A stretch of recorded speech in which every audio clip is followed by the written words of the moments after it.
All right. All rise for the Pledge of Allegiance. I pledge allegiance to the flag of the United States of America and to the republic for which it stands, one nation under God, indivisible, with liberty and justice for all. Okay, we will have a moment of silent reflection.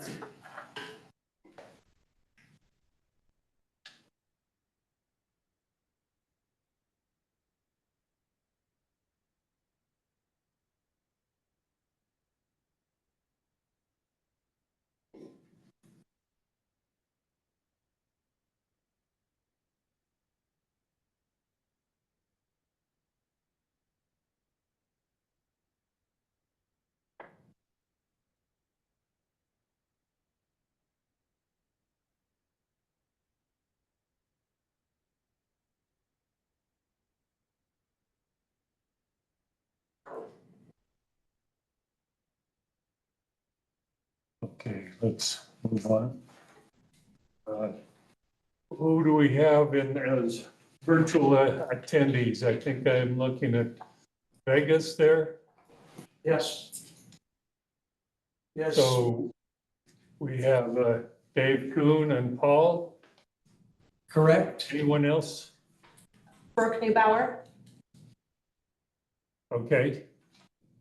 Craig Shank. Frank Shank. Okay, very good. Thank you. Annie Hendricks. Also in Vegas or online? Online. Okay. Okay, very good. Thank you. Welcome. And Elko, do we have anyone in Elko? But I don't see anyone, Mr. Chairman. Too far away for me to see. Okay, does that cover it? Sierra, are there reminders you wish to announce if someone wants to give public comment? Please use the raise your hand feature. You can find that by going to your name under participants, raising your hand, and then you can unmute yourself when you're ready to speak. If you are on the phone, you will click *6 to raise your hand and *9 to unmute yourself. Okay, thank you. So we'll do roll call, but Mr. Gokachia, would you care to introduce the new members? So this morning, we're pleased to welcome two new members to the board, Mr. Tom Baker and Ms. Mackenzie Campbell. Tom is semi-range beef cattle production out of about as far east in the state as you can get without having to bring his Utah driver's license with him. Tom, you want to say a few words about your operation and what you do there? Yeah, farm and ranch with my two brothers, Dave and Craig Baker. We run cattle, a lot of them on desert permits in Utah and Nevada. We go out on the range in the winter and come in on irrigated meadow in the summer and have a mountain permit also. And we raise and sell alfalfa hay and retail hay to the horse farm. Thanks, Tom. And Mackenzie Campbell, she's representing petroleum. And without that, most of us wouldn't be here this morning. We know that for sure. So, and you and your family have a long history in that. Go ahead. Yes, I'm Mackenzie Campbell. I'm here with Hunt & Sons, Inc. On behalf of the petroleum industry. Don't look it, but I've been in the petroleum industry my entire life. So Hunt & Sons is a fuel and lubricant supplier from here all the way to Utah. Thanks, Mackenzie. So welcome, you guys. Anything we can ever do, you know how to get a hold of us. So get a hold of us. I'll pass it on to somebody else that actually has the answer for it. So. Welcome to both of you. Thank you for giving us your time. Let's go on around the room. Pete, if you'd care to introduce myself. I'm Pete Pass. I live in James, Nevada, outside of Elko. I represent the Nevada Wool Growers Association. Good morning. I'm Heather Lackey. I'm from Douglas County and I represent the pest control industry. Good morning, Richard Ed from the Attorney General's office. I'm Jim Snyder, representing row crops. I'm from Lyon County. JJ Goykachi, Director, Nevada Department of Ag. Holly Rincon, Executive Assistant for the Department of Ag. Dylan Davidson, Senior Trade Officer. I'm Mara Beagle, Admin Services Administrator. Chad Sustanovich, Animal Industry Administrator. Will Dawson, Deputy Administrator, Animal Industry. Patricia Hoppy, Administrator, Division of Food and Nutrition. Bill Strzewski, Administrator, Measurement Standards. Megan Brown, Administrator, Plant Health and Compliance. Sierra Russell, Public Information Officer. Peter Kruger with the Nevada Petroleum Marketers Association. Sarah Collins, with the Nevada Petroleum Marketer and Community Source Association. Okay, thank you all.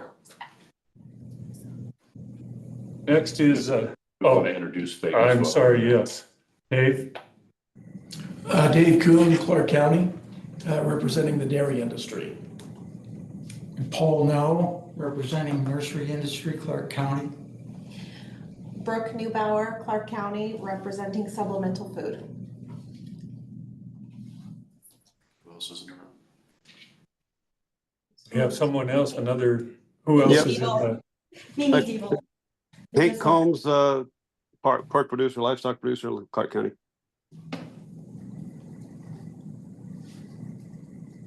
And is there someone else in the room? You got it? Okay. Okay. In Las Vegas. Yeah, Okay. no one else in Las Vegas, Paul? Just you four in the room? Yeah, just the four. Can you guys mute your microphone? We can hear the traffic behind you when you're not talking. If you guys could mute that. Sure. And then I think we have Dr. Shank online, correct? Craig, are you online? I am. I'm probably the one that's making all the road noise. I'm going through Elko now, so. There's We'll see an if we- office in Elko with the board meeting on it. Well, if I didn't have to be in Utah by 2 o'clock, I'd probably stop, but I'm we'll see messing if we with you, can. Doc. I know. Okay, have we got everybody? I do have a phone number online. It's 916-200-5814. Could you please press *9 to unmute yourself and state your name?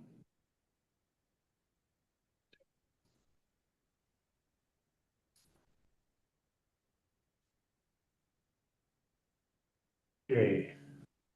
That phone will have to hit *9, right, Sierra, to unmute? Yes. Try *6 to unmute yourself.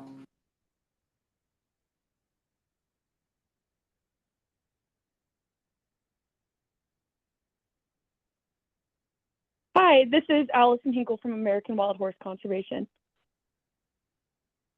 Yeah. Okay. Thank you, welcome. And we have another board member. Dwayne Coombs, range and semi-range livestock planter. Thank you. Okay, everybody covered? Pardon my awkwardness with the remote meetings. Next item is public comment. Do we have public comment? Mr. Chairman, members of the board, Director Goykachi, Peter Kruger, representing the Nevada Petroleum Marketers Convenience Store Association. We just want to take a moment to let the board know that you have among you one of the best and brightest petroleum people in the representation of Mackenzie Campbell. Mackenzie actually interned a couple of sessions here in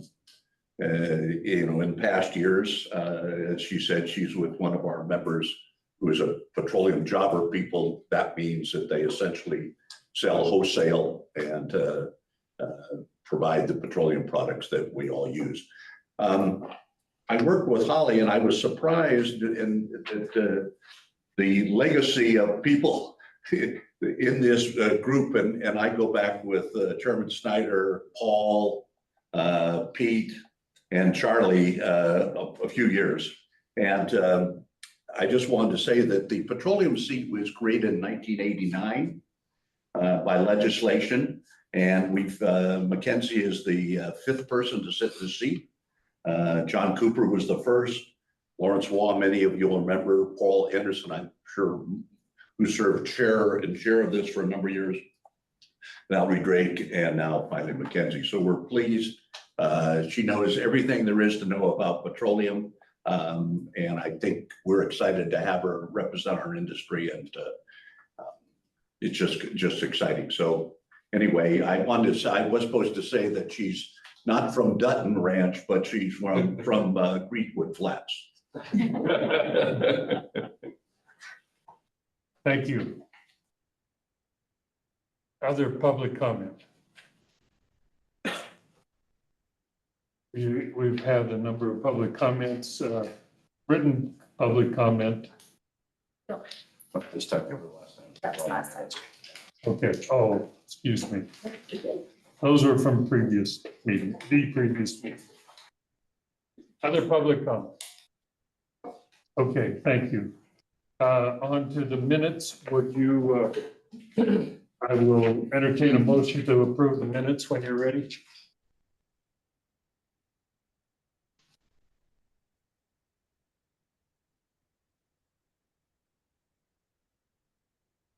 Make a motion to approve, Mr. Chair. Thank you. We have a motion and a second to approve the minutes. Any discussion? All in favor, say aye. Aye. Opposed? Motion carried. Board member updates. Tom, would you care to update us on issues in your area? I don't have any updates. Okay. Other than I just getting started. Okay, very good. Mackenzie. Yeah, so I have a few updates. So our team of lobbyists are working on heat regulations, which will affect many in the industry. So that is coming this session. There's many working groups and everyone's been all hands on deck for a few years on that. So hopefully we can get something passed this year and come to agreement on that. Second topic is the Nevada Petroleum Products and Inspection Act.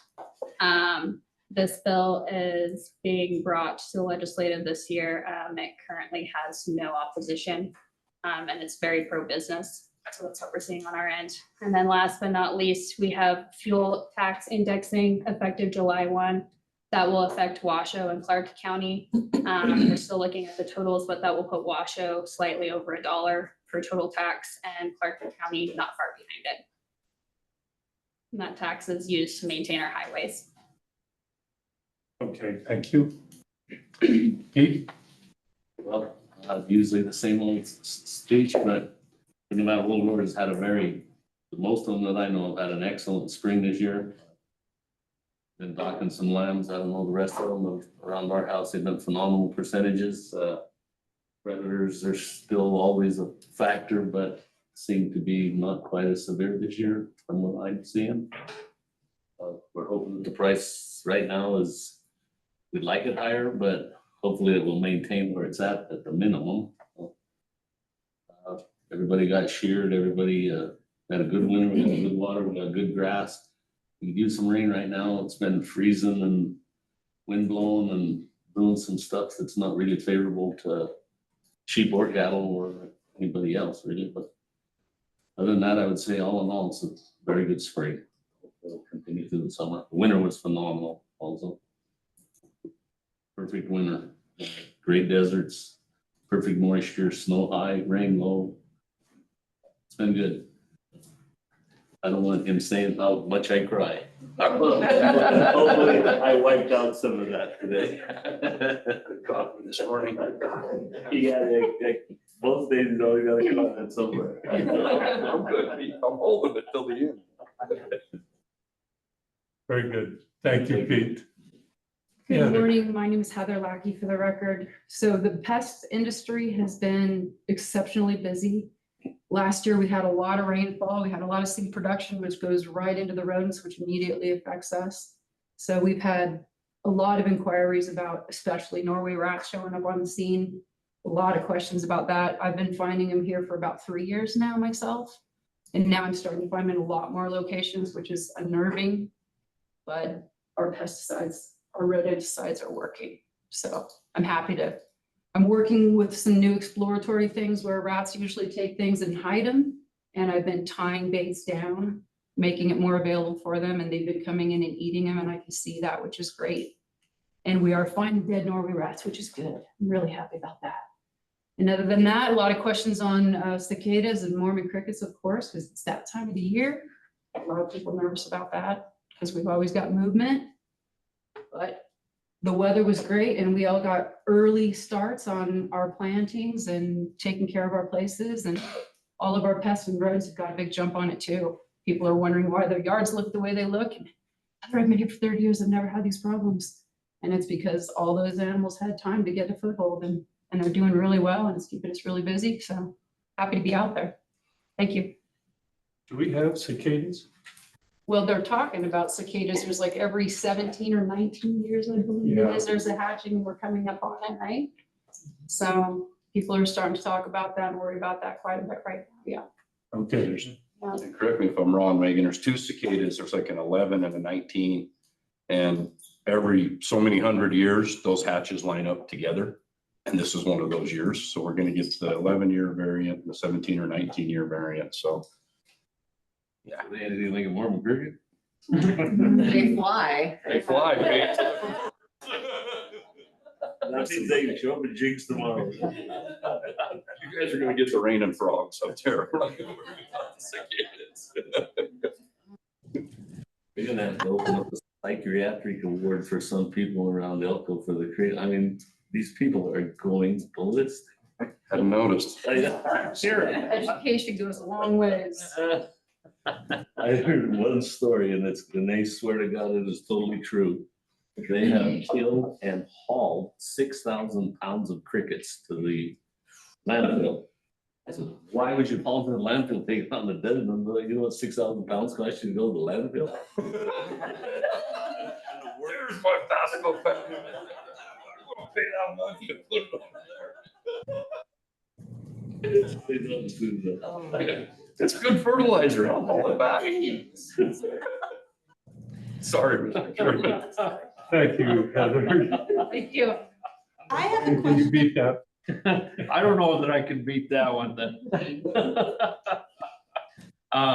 Dwayne Coombs, We have a question here in Las Vegas. Oh, I yes, was go just- ahead, please.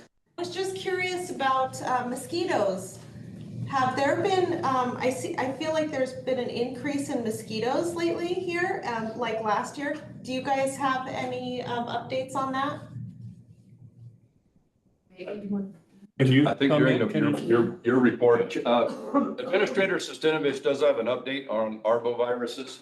Brooks, when we get to that, we'll probably answer your question, okay? Oh, sorry, I thought that, okay, sorry. No, you're good. Thought we were there. We do have an update for you. Thanks. Okay, Dwayne Coombs, just like Pete said, most of the livestock producers in north central Nevada are pretty happy. We've had a great winter, great spring. I think that prosperity might be killing us, or there's always something to worry about. Mormon crickets are pretty thick in places. Starting to see some baby grasshoppers. I think the next big wave is going to be grasshoppers. Folks in their hay ground are going to have some grasshopper issues this year. Hay prices are still, depends on which end of the hay market you're on. They're either really good or really bad. That's kind of where we're at. I don't, other than that, I don't think there's anything much new going on. I know the department's been working on a lot of the issues that we're concerned about with BLM, with the conservation rule, with law on cutthroat trout issues, with those kinds of things, and appreciate the work that's being done there.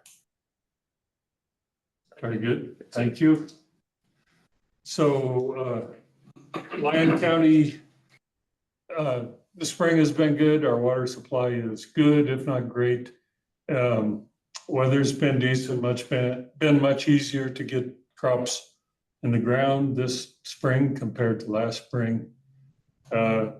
We had plenty of alfalfa weevil. We had to treat more acres than we have for quite a few years. We're still crying the blue, or alfalfa producers are crying the blues about the hay market. It's very poor. As I say, row crops are off to a good start. We had a very good onion marketing year. Our Douglas County garlic crop looks great, as good as I've seen it in a long time. So I think that's all I have to say. Let's see, who's next? Either Paul or Brooke or. Okay, Brooke, do you care to comment on your area? Sure.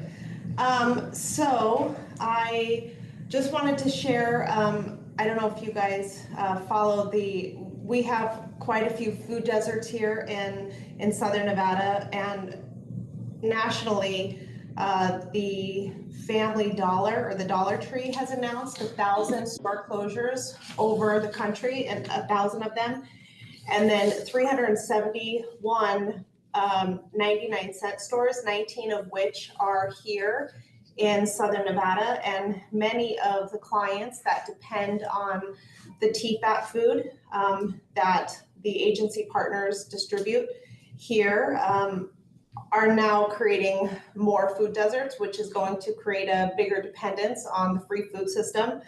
So I think that's interesting to kind of keep an eye on as the inexpensive food options run out or close. It's going to put that dependence on that TFAP program. And so there are agency partners. There's a store called the Aftermarket serving in North Las Vegas, which is a community grocery store, and it's a nonprofit, which is pretty great. The Just One Project, which I am the CEO for, we have a program called Groceries on the Go, which brings affordable groceries into communities. So it's nice to see other organizations kind of creating other avenues for food. And then just, food rescue programs, 3 Square and MGM International, they have a pretty robust food rescue program, which is pretty great, serving a lot of community members. And then the Just One Project and the Venetian have partnered up recently, and were just highlighted by the White House for the food rescue initiative. So just really kind of working with the supplemental food and the TFAP food, and also just creating other programs to make groceries accessible. I keep hearing a lot about Home Feeds Nevada, which is really great. I think it's really important to just highlight those fresh food programs that the NDA is working on, because shelf stable is great to get people through, but it's the items that we're able to choose at the grocery store to really be healthy. And a lot of MCO companies, managed care organizations, are starting to talk about what they're going to be doing for the rural communities in the next upcoming 12 months, which is pretty exciting, because the rural communities are hit pretty significantly with food deserts. So yeah, that's all I got. Great, thank you. Paul? Yes, for the record, Paul Noe with representing the nursery industry. I don't have a lot to report. Things have been pretty stable for the nursery industry. It's actually been pretty level as far as the availability of plant products. We did see a bit of a shortage getting in supplies for a while, but everything seems to be running pretty smoothly now. Of course, now that we're getting into the hot part of the year, we're gonna see a little bit more stress on plant material and taking care of it. But other than that, business has been pretty level from last year, so we're doing pretty good so far. Thank you. Dave? Thank you, Mr. Chairman. I'm always happy and very pleased to always be able to report that we appreciate the Department of Agriculture and the good job they do, the quality job they do in maintaining a good industry here within the state. We're thankful for the regulation, the oversight, for our inspectors that keep us on track. We have had an issue nationally and mostly in the West, Southwest and West, where recently there's been an outbreak of a virus, of bird flu, that's been transmitted through dairy cows. Fortunately, to date, we're not aware of any incidents here in the state of Nevada. We also are grateful that pasteurization seems to take care of the issue. And as we might recall, a few years ago, there was a bill before the legislature to legalize raw milk sales. And that's where this has surfaced for the most part. But we have not had any incidents in Nevada.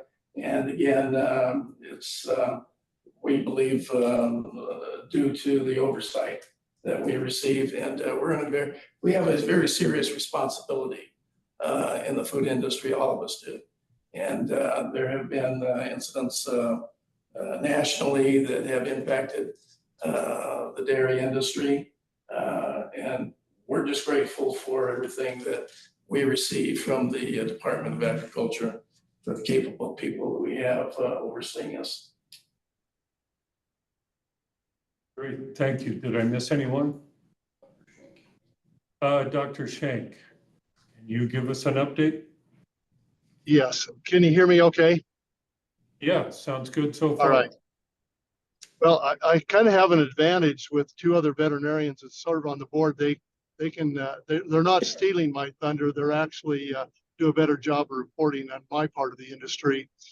I go along with the previous board member that talked about this highly pathogenic avian influenza that we're dealing with. And since my scope of practice deals with the dairies in Churchill County, that's been a concern for our producers.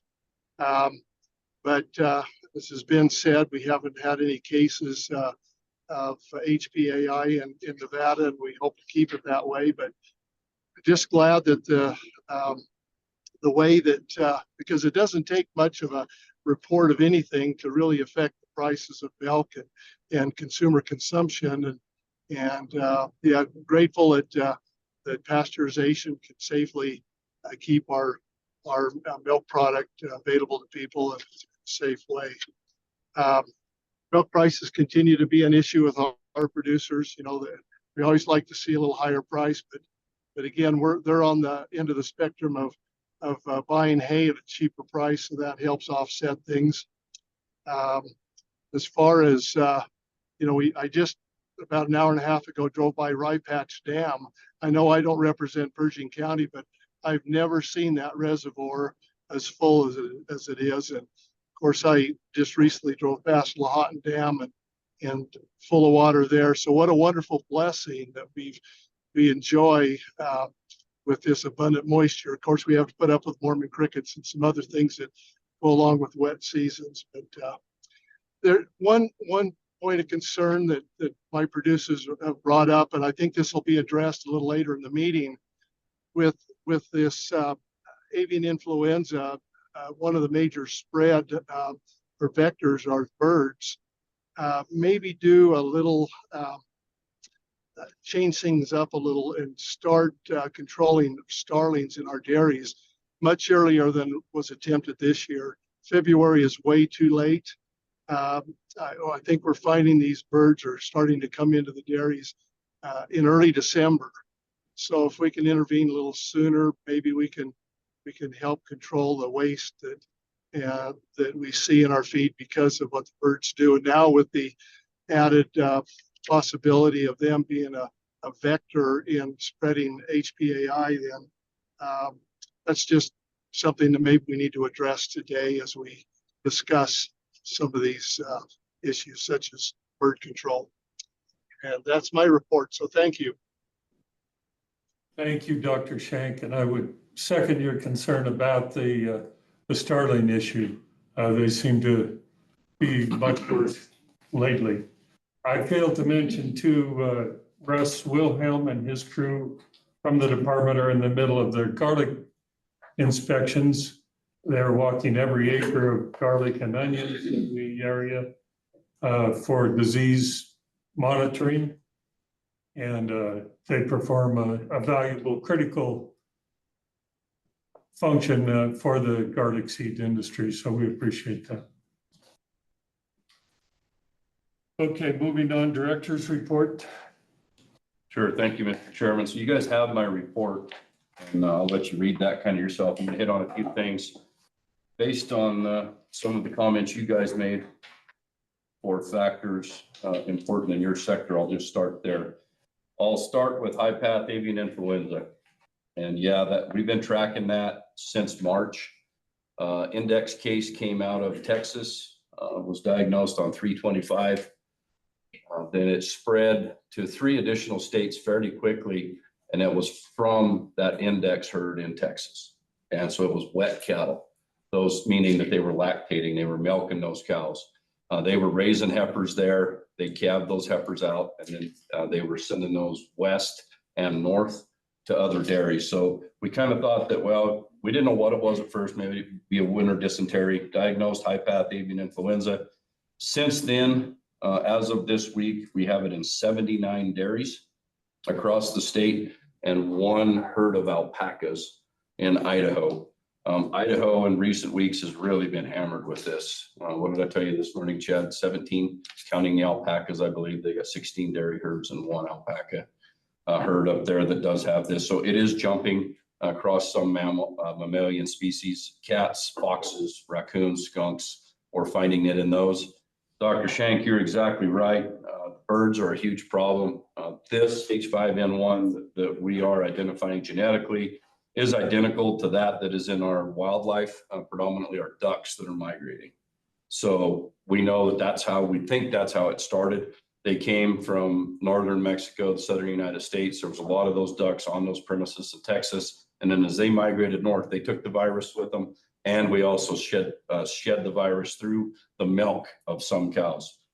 Mr. Kuhn is exactly right. Pasteurization kills it, but the raw milk does contain some of that virus. And so we're seeing a transmission that way as well. That virus is on the floor in the milking parlor. It may be on trucks if cows are leaking some milk. And so they can infect other cattle that way. So it's really important that our dairy guys monitor those herds closely. If you see a drop in production, a change in consistency of that milk, we want to know. We'll have your veterinarian, Dr. Shank, can go out, collect those samples. We'll send it to a NALM lab. We are not a NALM lab, but we do facilitate that. They'll go to Davis, Oregon, Washington State. Chad will have a further update as well if you have any other questions. So we are taking it very serious. We have not seen any in the state of Nevada. To date, we have not seen any in any beef cattle as well anywhere in the nation. 2 weeks ago, there were 96 carcasses that were sampled. They were all dairy cattle.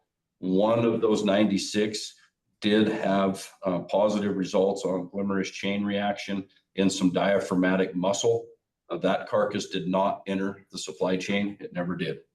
But FSIS and USDA have done extensive sampling and extensive trials, and proper handling and proper cooking of our meat has the same effect that proper pasteurization does. There is no remaining virus in there. So our food supply is safe and our milk supply is safe. We're just doing everything we can to make sure we're not going to import any lactating dairy cows that may be shedding this into the state. So nationwide, if you're sending lactating dairy cows, you've got to have them tested before they can move.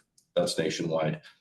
If they're going through the coal market towards slaughter, you can move them through your sale barns and to an end plant, and then those samples are collected on the other end if need be. And again, through that surveillance, we have found nothing in Nevada.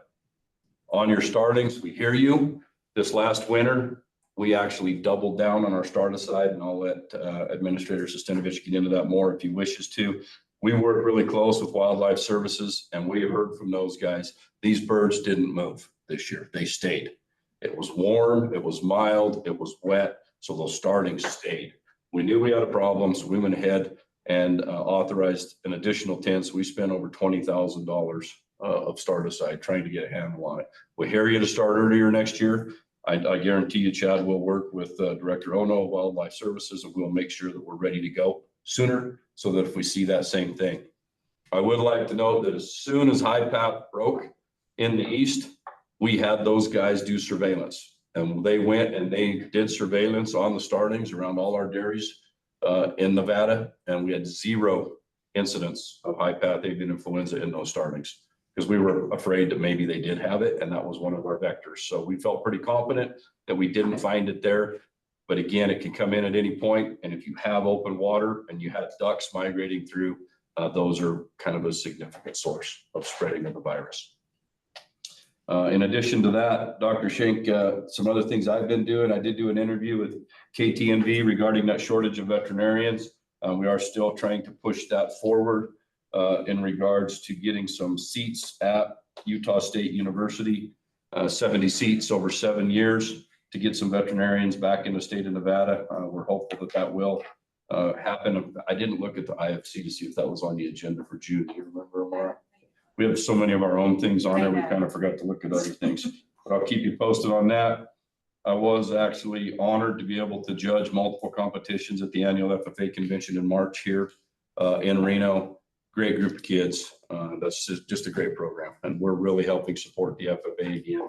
And that was key. We were fortunate enough to have Governor Lombardo join me for the final session at the Nugget. Had a little sit down Q&A session and kind of had a good time with those kids. And I put my FFA jacket on from 1992. I got it to zip. And the governor said that the most dangerous seat in the house was those in the front row. So my ex-husband, they were dead. So, but we had a good time with those kids. On to the food front, June 18th, we will be in front of the Ledge Commission for final adoption of our regulations, NAC 583. That's our meat and poultry in-state inspection regs. I had hoped to get those done by the 1st of the calendar year. We got slowed down with some steps getting through LCB, but we should have those by the 1st of July. And so these plants in Nevada will be able to stamp those products, meat and poultry, as Nevada inspected. You can see them in your grocery store. You can see them in your local restaurants. We cannot go out of state yet. That's going to take some congressional action. Things such as the Prime Act that are kind of making their way through Congress about as fast as everything's making its way through Congress today. But we're very excited about that. Shade has done a great job on those. So some of our rural communities that have these plants in them, these smaller custom exempt butcher shops, if you will, be looking for us to be pushing stuff out. We've actually started the hiring to get some of the personnel in place, so we're ready to go.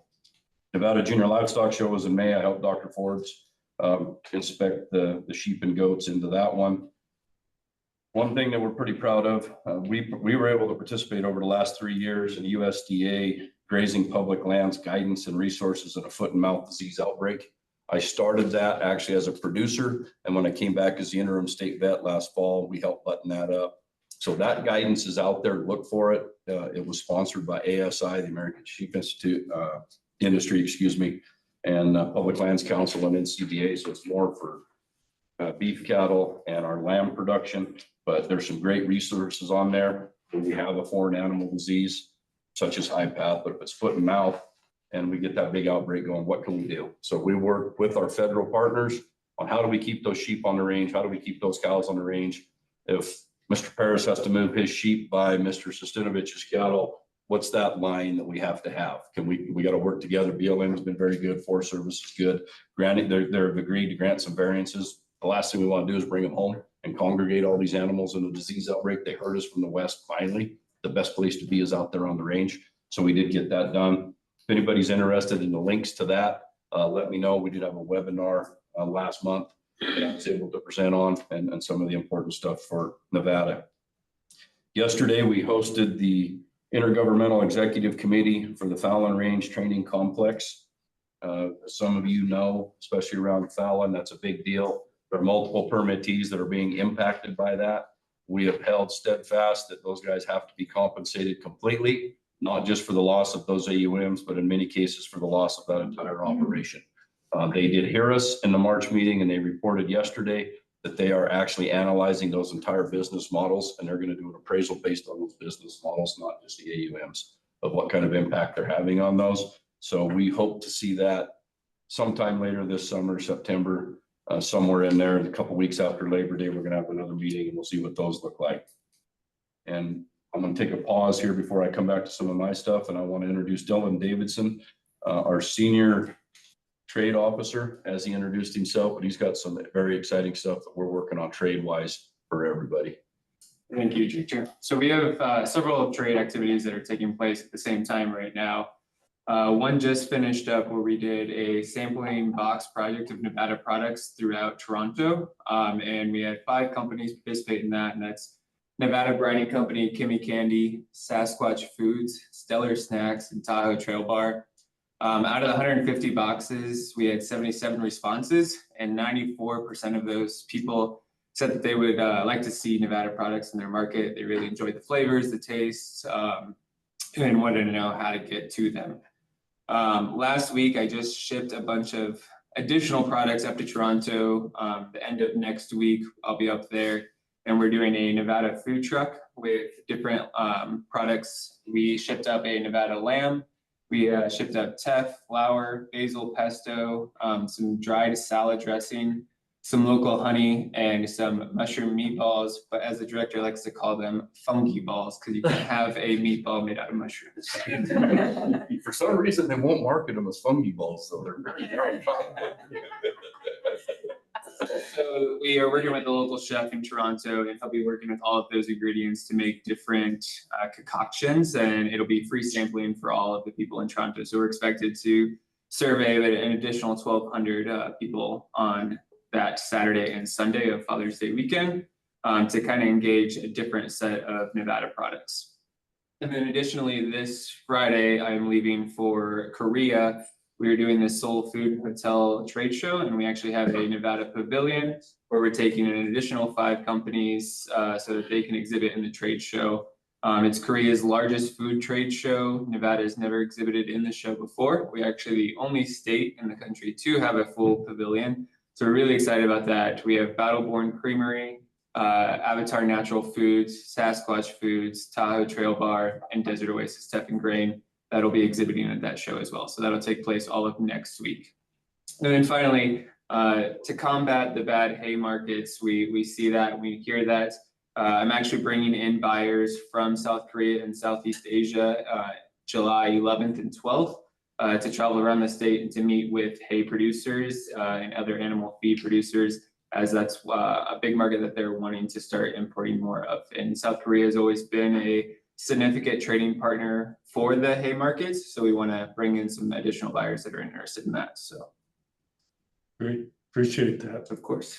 See, Dylan's doing a lot of work, and I'm glad he likes to travel. I don't have to.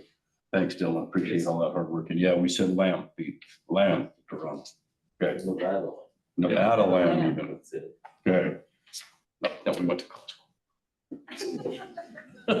All right, moving on. We have been working with the Lieutenant Governor's office. He was in our headquarters here a few weeks ago, did a tour, and he is interested in doing some agritourism. Dylan and I both had a little reservation at first, and we heard the word agritourism. My veterinarian hat went on, and I don't want people with dirty shoes walking across anybody's operations out there. But we think we've landed in a good place, and we just had a misunderstanding of what that meant. I know there's a lot around Urington. You guys do a lot of that now. There's some buses go around, and we come, we visit, and we'll have lunch and do that kind of thing. We want to see that expand to other parts of the state. Lieutenant Governor has been very receptive to that. He will be sponsoring a bill to kind of promote that in Nevada that will come with another position. And I said, the only way we're going to support it, we get the position, and it works with Dylan, because we want to tell you where we want to go, what we want to see, and what we want to market. So keep your eyes open for that in the next session. But it'll be for all of agriculture, not just onions or garlic or lamb or beef, but we'll do it all, I promise, even fungi balls if we have to. So One other little bit of information, I'm gonna let the cat out of the bag a little bit. Patricia, I've been working hard with the governor's office and interim finance committee, and we're trying to secure a warehouse in Southern Nevada for our food and nutrition. We are very, very close. I've got to answer some more questions today. It's been an uphill battle, wouldn't you say, Amara? Yeah. But so those of you that don't know, we have a dry goods warehouse at our southern headquarters where the meeting is taking place today, and then our cold and frozen food is off-site. So we have a lot of staff running around the valley trying to put things together. We have to lease that facility, that cold space from someone else. So we're at their mercy. Prices go up, prices go down, usually up, not hardly ever down. And then can you guys get some pallet stuff ready for us? We want to be under one roof. We want to be in control of our own destiny. And so I think we're finally going to be there. The governor is supportive of that. Director Rob and Department of Administration has been very, very helpful. Doug and I have made a couple of trips down there. We've got it picked. We know what we want. We're hoping to be moved into that by October 1st, fingers crossed, if the money comes through in the next few weeks. So that's going to be big. So then that'll free up a little bit of space in our current headquarters, and that'll be a lot better for our warehouse guys to be able to drive around, distribute that food. A lot of it, as Brooke was talking about, that is so critical down there. You know, we play such a big role. We just want to do it more efficiently, and we want to move into that next 50 years that we want to be able to have that facility where it needs to be and be able to operate out of that. Can I add just one smidgen of background? Yes, ma'am. We've been trying to do this in this agency since I've been here in 2016. And we've never even gotten close. So kudos to our current leadership for actually getting this done. It's amazing. Fingers crossed, we're close, Patricia. We're as close as we've ever been. So, Dwayne, you mentioned some other stuff we're working on. I'll let Megan weigh in on LCT. She's up to her gills in that, no pun intended.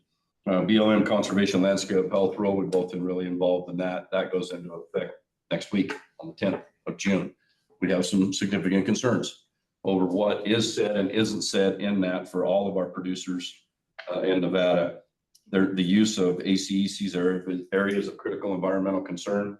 So if those are nominated, what does that look like? Are we going to manage those for one single type use that may not be compatible with grazing? They're saying any current existing grazing permit can stay. When that term permit comes up, are you going to be reanalyzed and authorized under different situations? The governor is involved in that. All state agencies are involved in that. We are still monitoring that. We put extensive comments forward on behalf of this agricultural industry in Nevada, as we are doing with the sage grouse resource management plan amendment. Again, same thing, a lot of concerns. I want to shout out to Megan for her work there and her employee Skyler that is working on that set. That kid gets it, and he understands that, you know, that this isn't going to be an easy fit, but we are putting comments in and hopefully bolstering our governor's eventual consistency review when that EIS comes out, because we're going to have some concerns with that. And then just one last thing, and I'm going to ask Sierra for a little help on this, and this goes back to Patricia's division again. Thankfully, I was asked to participate in filming of some TV commercials with the Dairy Council of Nevada to promote the summer food service program. Got to thank Mr. Paris for his sheep herders teaching me Spanish some 50 years ago, because it did come in play. And if Sierra can play this, you guys will see some commercials that we did.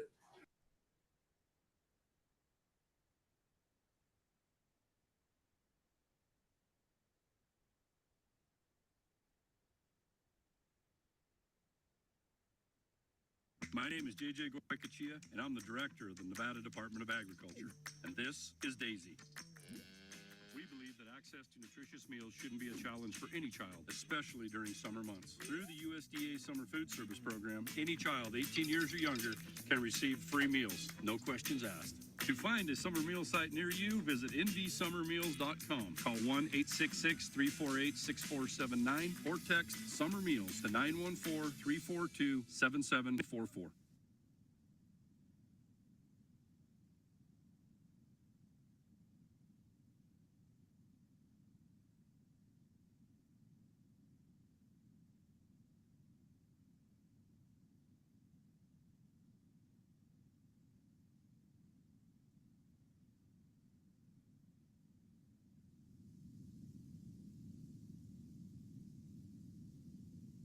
My name is JJ Goycochea, and I'm the director of the Nevada Department of Agriculture.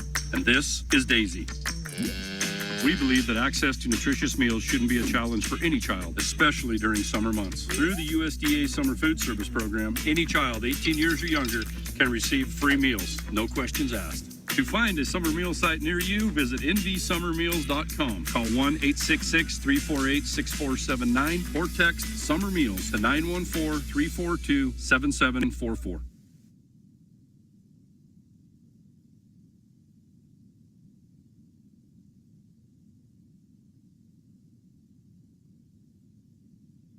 Hola, mi nombre es JJ Goicoechea y soy el director del Departamento de Agricultura de Nevada.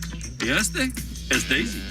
Creemos que el acceso a comidas nutritivas no debiera ser un desafío para ningún niño, especialmente durante los meses de verano. A través del programa de servicio de alimentos de verano de USDA, cualquier niño de 18 años o menos puede recibir comidas gratis, sin hacer preguntas. Llame al 1-866-348-6479.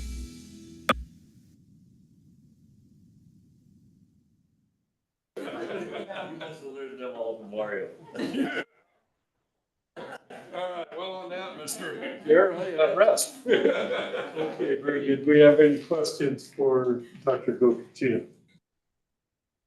Mr. Chair, I just wanted, maybe, one of the things that we could do, look at, JJ, is as we start looking at, whether the ACECs or this other stuff, in the economic analysis of this, let's tie back to what the Navy's doing or has done with not just the value of the AUMs when we do the economic analysis, but this other value, that gets lost in the shuffle. That not only because the run-of-the-mill folks don't understand that the value of those AUMs is not just the value of the AUM. It affects the whole operation, which affects the community, which affects the county, which affects the state. And as we start looking at if these things go the way we're afraid they might with these ACECs and this landscape health rule, and it starts affecting AUMs, we need to make sure that somehow that economic value of these AUMs is properly acknowledged and done in those analyses. Does that make sense? Yeah, yes, sir, it absolutely does. And that's part of why that big push was on for the Navy to look at it. I think outside the box, we need that data. Yes. Good on you for that one. It's no accident that the current chair of that IEC is, we're trying to make some difference there for you, sir. Good, thank you. Thank you. Going forward, if I could suggest that we, I don't know all of these acronyms, but I suspect others may not. Sorry, Sierra. I said areas of critical environmental concern. LCT you didn't though. Long and cutthroat trout. That's why she's on tour deals. Okay. We'll get you a list of acronyms and I'll do better. Thank you. And one other thing I'd like to say, guys, you get our reports ahead of time. If there's anything you see in there before the meeting, let me know and I'll dive into it deeper during the update. I don't want to read that to you guys. There's just a few key things I think you need to be brought up to. But I don't want to just sit here and read and I'll read, but there is something that triggers your interest when any of us send our reports in. Let us know and then we're happy to come here more prepared to dive into that for you. Okay, very good. Thank you. So moving on to administrative services, Amara. So I'm Amara Behill, Admin Services Administrator. I'll just point out a few pending matters and some partnerships we have coming up. So we're in the middle of our 2025-2027 budget build. It's a long process. It's due at the end of August for the agency, and then we go through our governor's finance office, and they will review it and give us the governor's recommendations and changes, and then we present it to the legislature when we go to the legislative council. So next June, hopefully, we will have our official budget for the 2025-2027 process, but hopefully we can present what we have proposed as our budget by the end of the year or first of next year for you guys. We do have some HR things internally that we have been really working on. The state has some state requirements for training for all employees and supervisor training for all employees. And then we have standards we have to meet for work performance standards and performance reviews that we do on all of our employees. And so we've been working really hard to get those done.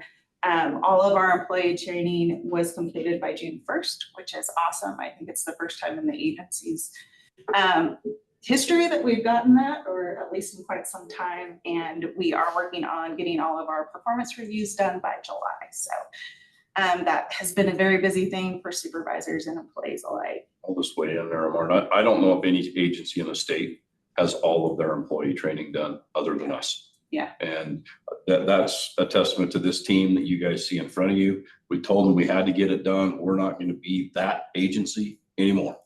And so we got it done. And some, you know, we got done right at the end with some of them. And we even had brand inspectors out there in the field that had to take some of this training because they're state employees. They weren't happy about it. But I think once we explained it to them, it's to protect this body and this organization and to protect that employee if something goes wrong. And so kudos to Amara, kudos to Doug, Deputy Director, who couldn't be here today. They really pushed on these guys to get it done. And thanks to all of these administrators and deputies you see over here, they got their employees to get it done. So we're looking forward to letting Director Rob at admin know that we got it done. Thanks, Amara. Yeah. So some cool partnership activities. NDA is partnering with the Reno Aces on Sunday, July 28th. JJ will be out there giving the official pitch. So that will be awesome. And you can purchase discounted tickets if you want to follow that link there on the agenda. You can go in and go watch them pitch. Hopefully he's good at baseball. Oh, that's great. I did do a couple budgets for you guys to look at, so I'll go ahead and share my screen. There's sort of a separate handout on the table on the color stuff in this one.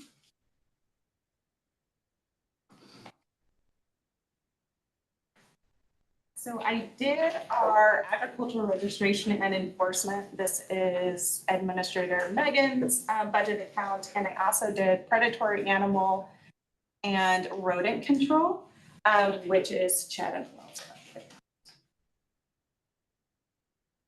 So agricultural registration and enforcement, they have 34 full-time employees. They also have a few seasonal employees as well. Most of their employees are agriculturalists and our chemists are housekeepers as well as environmentalists. So this is our revenue. I did 22 and 23 actuals, and then year to date, this was our revenue, probably Friday, for the actuals for year to date. We're pretty much in line in what we normally do, and then our 2025 budget. This in-houses all of our fees mostly for plant and our registration enforcement on that side. It also has a few grants in there. You'll see we did get some newer grants this fiscal year that now that the season is starting, we'll start using those grants more and more. Expenditures, you'll see most of these categories, we call them special categories for grants. And those house different operating items within the special categories, travel, et cetera, as well as our operating, our in-house and out of state travel. Personnel is on your first line up there. And then just other various things that they have. You can also see the reserve balances that they have at the bottom there. This one I couldn't find. Bird picture? On this last one, if I can, and again, it might be a little bit of a spoiler alert, but Megan and Doug and I and Amara, we've been working quite a bit. I'm trying to keep this solvent. You guys can see some of those personnel costs, and they continue to go up. There's an 11% pay increase coming July 1. That was set by the legislature. Well, when you have a fee-based account, they didn't tell us, yeah, you got to give an 11% raise and you can raise your fees by 11%. So that's not what we're trying to do and not what we're going to do. We're trying to get creative. But we are actually going to be proposing that we combine two budgets in Megan's shop to try to make both of them more solvent and so that we can be more solvent as an agency. This came up 8 years ago, probably when Megan and I well, I was a little younger and she was the same age, but we were here trying to work on some of this back then too. We're finally gonna try to push that forward this time. So we want you guys to be aware of that.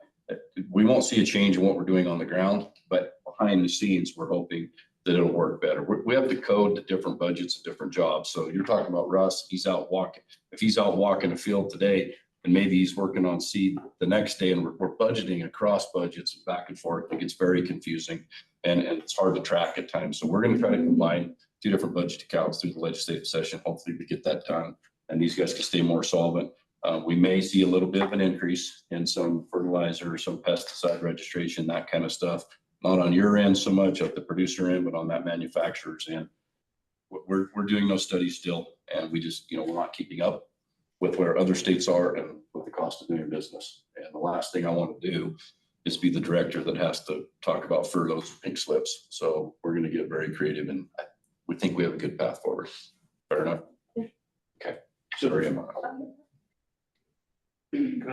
Directors, so in that, because one of the things that I see is happening, I know we just lost a full-time animal or ag inspector out of Elko. Oh, ag police officer. Ag police officer, because he got a better job. And so do we need to somehow, how do we increase the pay scale for folks to be competitive? And do we need to go to the legislature and say we need more budget to do this? How do we do that? Because you see that across the board with all government sectors. The BLM can't fill positions. We're having a hard time filling positions because we can't be competitive pay-wise. So there is a process that is going on at administration right now. That's Department of Administration, not our division, not here. They're looking at exactly that, Dwayne, and we should have that in the next couple of weeks, a little bit more of what they're talking about. They're going to go through and kind of do a reclassification statewide of all positions. And so that, the one you brought up, that's a prime example. We are the only agency with APOs. So what are they going to do with them? In order to bring them more in line with other agencies, they might have to call them something else or do something with that classification. So we're sitting back waiting to see what that's going to look like. What are they going to do? Everybody's got public information officers. Some of them call them different things. Everybody's got administrators and deputy administrators, but they do different roles. So they are working on that. There was a meeting, that was just last week. And Deputy Director Ferris attended that while I was at an SEC meeting for the sage grouse. And he said, they're going to come in and talk to us within the next 2 weeks and tell us what they're looking at. We hear you loud and clear. The difference for us is when you say go to the legislature, what's our percentage general fund? Yeah. Right. So they don't have any control. Ours is almost all fee here. And I can't with a good face say, Heather, we're going to charge you guys more. And Pete, we're going to charge you guys more. Tom, we're going to charge you guys more. We're going to charge the fuel guys more. We don't care about them. But we have to deliver that product at the end. So first step, Dwayne, reclassification. What is that going to look like? They're going to tell us. And then we know that we're going to have to bring that revenue up. And that will probably entail some kind of a pay bill at the legislature. That's above our pay grade of what they want to ask there. And that'll be up to, what's that economic forum look like? Which way are we trending as a state overall dollar wise? Okay. Is there a way that the board can help you guys with that? With getting that through? Because, that's kind of I see our role is to assist in that process. Let us know how we can help with that. If we'd have had that, what that reclassification study and salary study was going to look like, we would have gave it to you. Okay. Literally, we were told last week. So next board meeting, you can expect to have a lot better understanding of where we're going that way and what positions will be called what and what they're going to be paid. Okay. And then we'll talk strategy from there. Okay.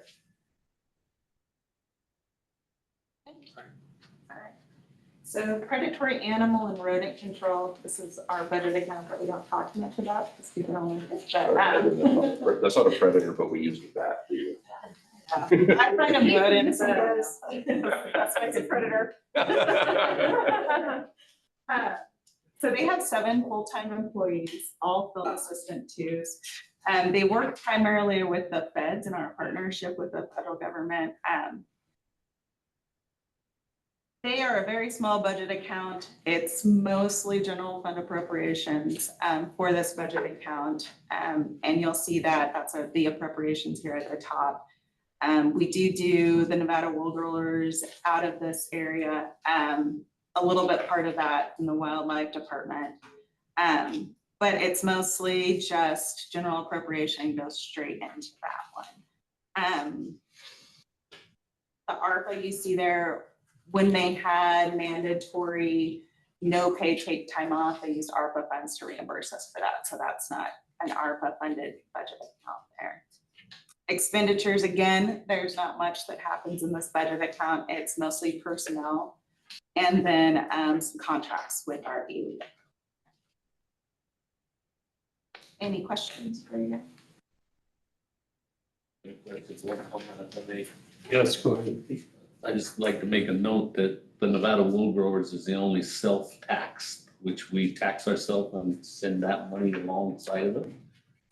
And I'm getting old and thin, and I've been trying for a long time to get something like that on the cattle side.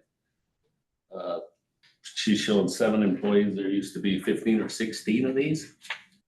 And them 15 or 16, there are less sheep in the state right now, but them 15 or 16 people mostly work with sheep. And now I think they're probably close to as, well, number wise, more cattlemen asking for services than the sheep people.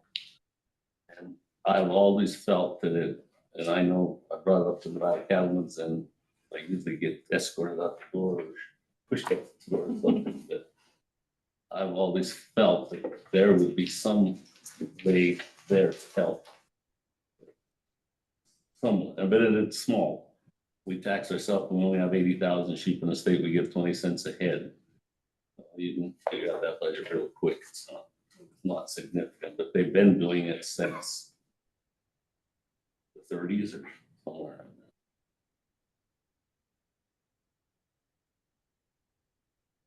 Very good, thank you.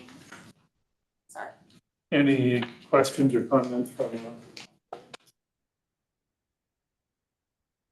Okay, very good, thank you. Hi, I'm Chad Sustanovich, Administrator for the Animal. I'll touch on some stuff directly over to you. He touched on a lot of stuff that's in here. There's a lot in here, and I've said it every time. You know, there's a lot of stats, a lot of numbers. I'll touch on the most important right now. I want to start with NAC 571. It goes into a lot what JJ talked about, animal disease. I'll switch topics just a little bit on trick. Recent, all throughout the year, it seems like the numbers have increased in the state. You know, we've been issuing hold orders, getting people to get tested. This 571 may change some things. We have some revisions, edits. Our final workshops will be July 11th right here in Sparks, July 18th in Ely. Hopefully we can change some things throughout the state where people are testing. Last week we had a big epi study. We were short staffed. JJ and I both jumped in on it. It ended up being, there were 18 producers involved in this. We ended up sending hold orders for 14 of them. It's really late in the year. People are wanting to turn their bulls out, and we're in a trick outbreak. So we worked as fast as we could, get these guys notified, and hopefully they can get tested, get their bulls out.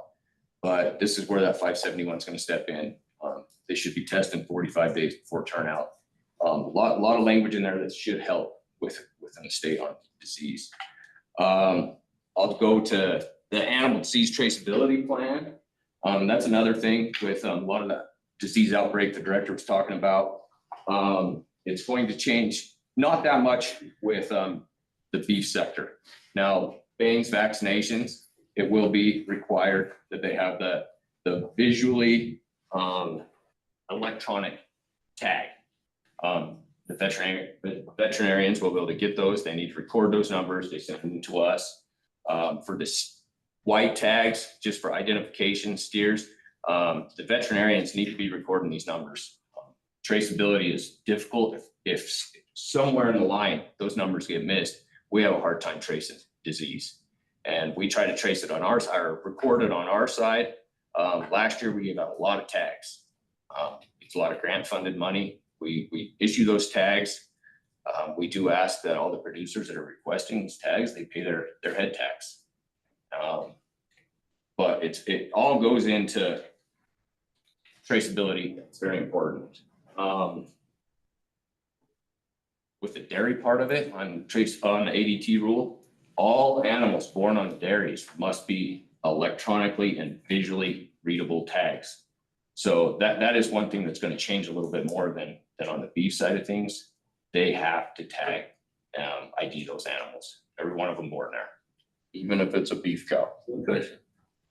I understand the steer calves too, everything, just there. You don't have to, it's available for identification when you're selling them, the white buttons versus the orange buttons. So you do not have to do it. If you were going down the natural road, would that tag not help you not have to buy the tag from whoever you're buying it from?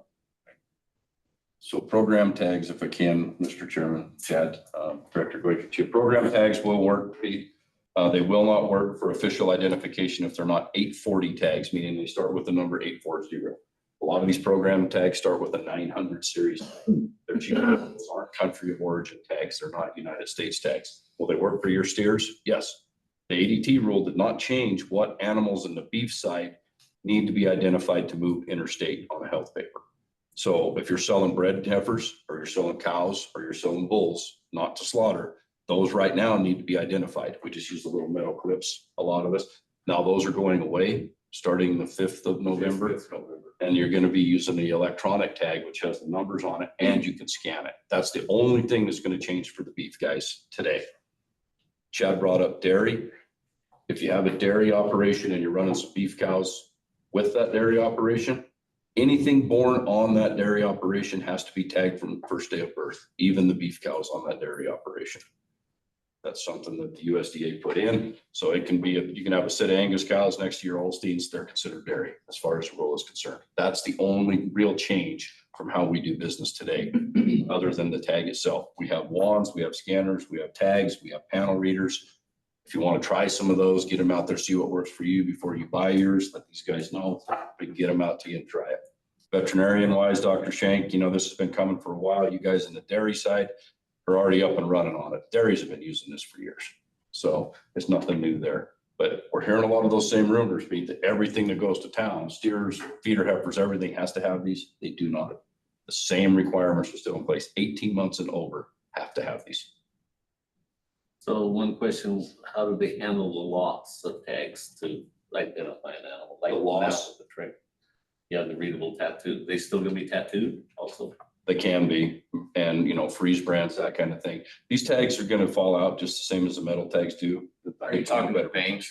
Yes. Yeah, they'll be tagged. Oh, they'll still be tattooed. Yes. Yeah, the bangs will still be tattooed, plus they'll have the ID tag. One requirement that we brought forward in the 571 NAC that he was talking about is we are proposing, though, we still tattoo them and we put that orange RFID button. If you're selling a bunch of bred cows, we're not going to stop them at the chute to read that tattoo. If she's got that button in, you can't tamper with those EIDs. They cannot go back in another cow because they're rendered useless once you pull the trigger the first time. So if they have those in, we'll consider those official vaccinates and not stop that cow to read a tattoo, because I think that's a humane thing to do for those cows in the chute.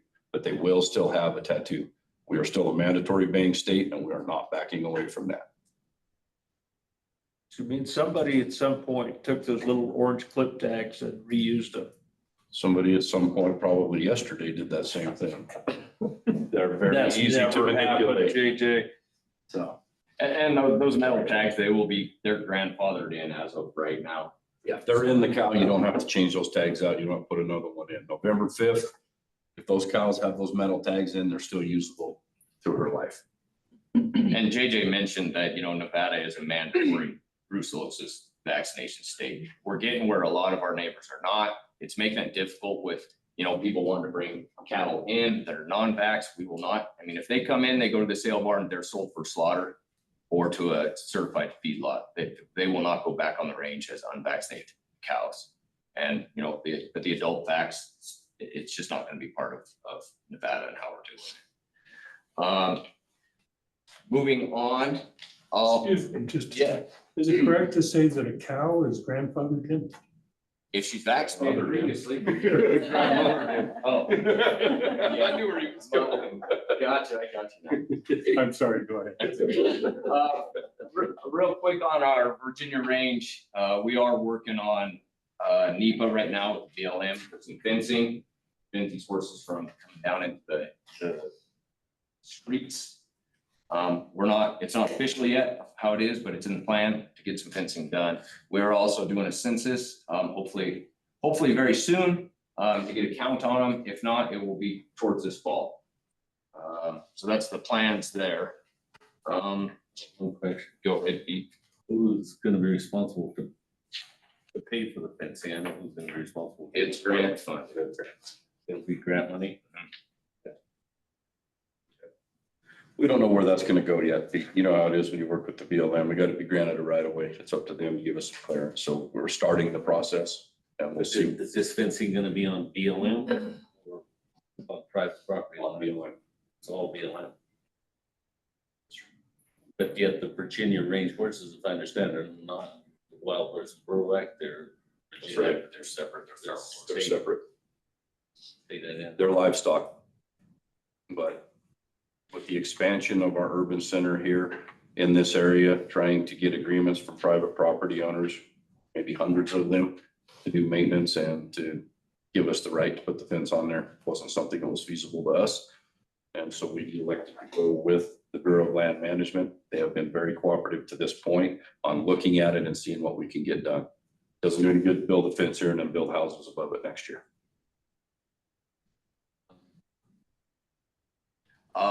I want to touch, I know the last couple of board reports I've touched on the animal disease lab in Elko opened up. We are officially doing Coggins, equine infectious anemia, and trick samples. So it's great. The lab here, we're also doing it, but on that part of the state, it can open up a lot of availability for the veterinarians there. I'll touch on the mosquitoes just a little bit. And Megan may have more, I'm not sure, on the types of mosquitoes and why they're out so early. I do think it was a mild winter, wet winter. They are finding West Nile virus cases in Las Vegas right now. Southern Nevada Health District does have a lot of information on their website. Right now, here in this part of the state, they did get their first batch of mosquitoes in. They have not been tested yet. It does look like it could be a bad year for mosquitoes and West Nile virus. So, like I say, Southern Nevada Health District does have a lot of information on their website. Too late to vaccinate your animals? Your horses now, Mr. Chairman, Director Chair for the record, now would be our recommended time to vaccinate your horses. We tend to see that disease manifest in the fall, but they're bit now is when they receive the bite and are infected. So May, June, critical times for your horses to have them vaccinated. So get them vaccinated now. Do you have to have a vet to do that, or do you? No, you can just go to the feed store and get it. Because there are also birds that have been tested positive for West Nile as of right now. Are there any other questions? I have a question from online. Annie asked, how about heartworms in the mosquito population? Oh, heartworm what? In the mosquito population? We don't do a lot of, we don't study our mosquito pools for that, Sierra, but it is obviously one of those things we highly recommend treating your pets for heartworm. You're going to need to get a test from your veterinarian before you can start that treatment to make sure that they are not already infected. But it is everywhere for the most part across the United States. So recommend heartworm medication for your pets. One thing I wanted to also say, there is a grant that we went in with Plant for testing and capturing of mosquitoes. So we will be doing more testing of mosquitoes this summer.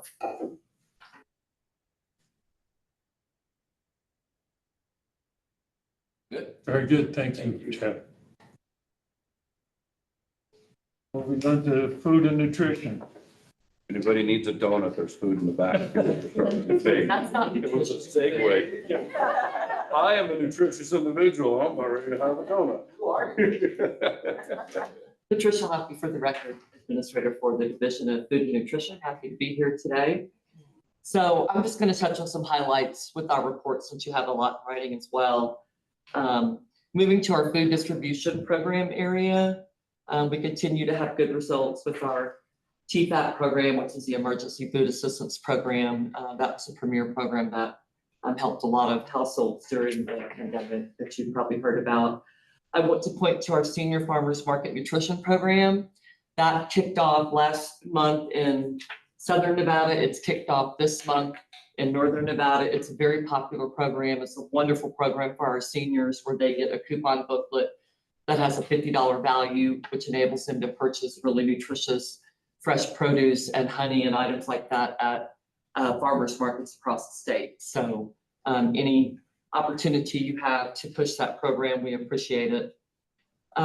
I do want to just kind of have a mention with our food distribution program on Indian reservations, which we lovingly refer to as the Dipper. I know that sometimes we have questions and comments about what looks like a very low turnout. This is an interesting program because our tribal communities have a choice between SNAP or SNAP, which SNAP is through the Department of Health and Human Services. So one of the things that happened during the pandemic was they greatly increased the SNAP benefits. So a lot of our households decided to go with SNAP, and they're still on their SNAP benefits. And so we are working with some specific areas of trying to work with households to get more back on FDIPR, but it is a little bit difficult to compete with SNAP because they get a lot more funding through their SNAP benefits to purchase food. So that's why the numbers look low, but they're not actually low. It doesn't mean those households are not getting serviced in some form or fashion in those tribal communities. Moving on to our state ARPA grants, which we know are coming due. We're working with all of our participants to get those grants spent down. We have monthly check-ins with them in terms of how they're doing with their spending plans. I want to focus a little bit on Home Feeds Nevada. That's a flagship program that's critical, a lot of interest in that. You have our numbers here and some information. I do have some updates on Home Feeds Nevada. So as you've heard us talk about, we have two funding sources for Home Feeds Nevada. One of them is $2 million in state ARPA dollars that we received. We project spending that money down the end of the state fiscal year by 6/30. We've done that very purposefully in hopes that that money does not get called back and reallocated because we wanted to spend it all. The second funding source we had is a grant that is federal ARPA directly from USDA, from the Agriculture Marketing Service. We refer to it as LFPA for the Local Food Purchase Assistance Program. That performance period ends 6/30/2024, just like our state ARPA did. We applied for an extension last month. I am 99.9% certain we are going to get that extension based on communication with our partners at USDA. We have asked for a year, which will be 6/30/2025. That's the good news. The kind of neutral news is that we have about $1 million left of that grant. It was $3.8 million. And so we're working on a spending plan right now that we'll be presenting to department leadership, to JJ and Doug, because we know that we're going to have to do some regulation with that spending to make it last as long as possible, because that is the funding that we have left for Home Feeds Nevada. And we have a lot of small producers. The majority of our funding is spent on produce that is grown locally in Nevada across the state. For example, in 1 year, we spent over $1 million of our funding on produce alone because it is something that is very needed by our two food banks. So we do have to do a little bit of regulation and look at how we're going to spend that funding over the course of the next however many months and year to make that last for that particular grant funding. And then for community nutrition, as you saw, the wonderful commercial that JJ did for Summer Food Service Program, which we're excited about because we do this every year with the Dairy Council of Nevada, and then the commercials that we do belong to them. And they typically have contracts with the player, with like the Raiders or the Aces or someone like that, and then they lose their contract, and then we don't get to use that commercial. So the great thing about what you saw is that now belongs to our department, and we get to use it year after year, which is very exciting for us. So summer food service program has kicked off officially since school has ended. That's another very popular program. As you heard in the commercial, that serves children, no questions asked, 0 to 18 years of age. And it is starting right now in both Northern and Southern Nevada. So any opportunity you have to push that program, we would appreciate the support because it's one of our best programs that we have when kids are out of school and don't have that opportunity to have school lunch and school breakfast. And then school nutrition, obviously our universal free school meals funding comes to an end with this particular school year. That is another hot topic that is being talked about across the state. We're projecting to spend just about all of our funding. We may have $1 or $2 million left of our state ARPA funding, which we'll be talking about what we'll do with that funding. I have an idea, but that's been a very popular program. We anticipate from chatter that someone will be bringing a bill forward in the 25 legislature, but we don't know for sure. There are a lot of concerns around that. We have concerns as well. And at this point, nothing is coming from USDA. So unless there is a bill, we will be reverting back to regular operations for school lunch program and school breakfast program for the school year for 24-25. And with that, I'll open up to any questions that you may have. Questions for Patricia? Go ahead, Tom. The Home Feeds Nevada funding. So was that a one-time funding, or is that do you have continuing funding for that? We do not. So at this point, when the state ARPA finishes, we project the end of this month. That's all we have from state ARPA. And then the federal funding that we have through local food purchase assistance, that $1 million is all that we have left. And we are trying to spread that out as long as possible. We will have an additional year with the extension to spend it, as I mentioned, through June of next year, 2025, but we will not get more funding.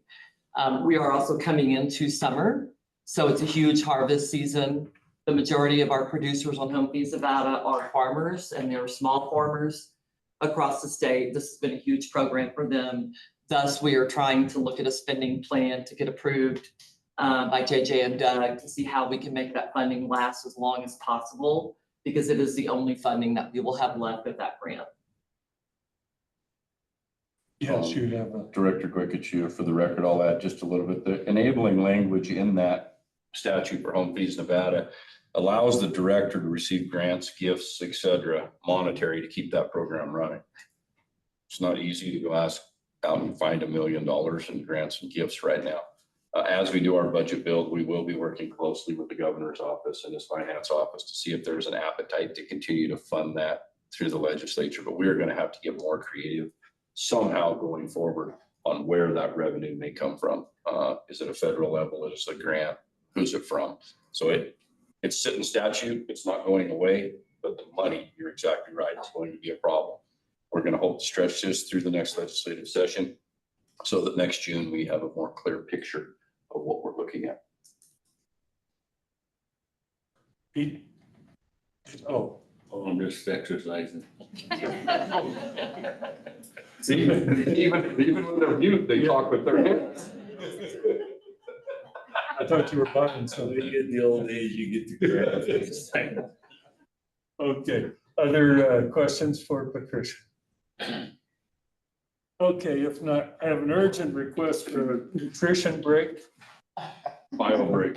Sorry, Bill. Yeah, let's call it bio. Okay, let's return at 10:40. That's what we want to put. Well, that anticipation building, right? Can you click the room, please?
So we move on to measurement standards, right?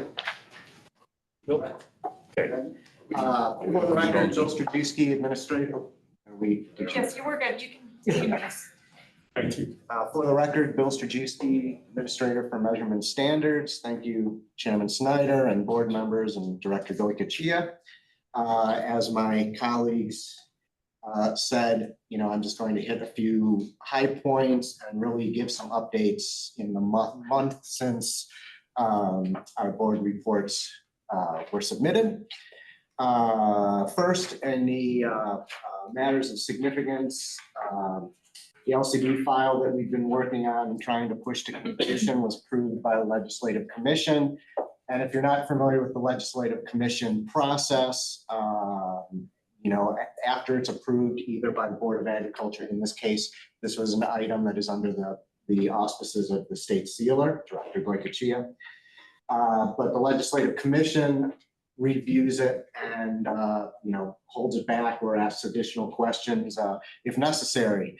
The ideal way for a trip to the Legislative Commission to go is that I go down to Carson City and I sit in the gallery for a while, and they ask if files want to be pulled. Those files are pulled. The other ones are approved by acclamation.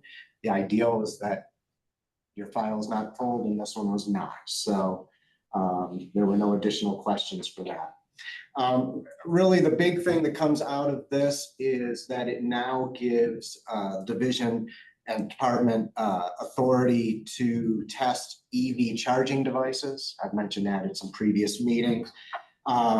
We have a testing device to figure out what we're doing with it, but we had suspended some preliminary work on coming up with, well, not with the testing procedures, but getting an idea for how long it takes to test a device, where the devices are located, how to get to them. Some of them are behind locked gates, et cetera. And so we can restart that process now and get internal processes together. And if we find that there are any regulation changes that need to be made, we can start working on those. And I'll say just additionally that, EV charging, everything about EVs is big right now, of course.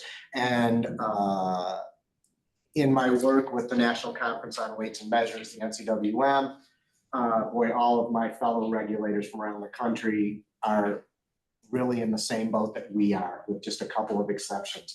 The industry stays steps ahead of us, and we are trying to figure out how we can regulate this industry. And so next NCWM meeting will be in Cleveland next month, and there will be a lot of discussion on that. And, so I'm going to try and figure out who's ahead of us and pick their brains. So, we are now in the second week of livestock scale inspections.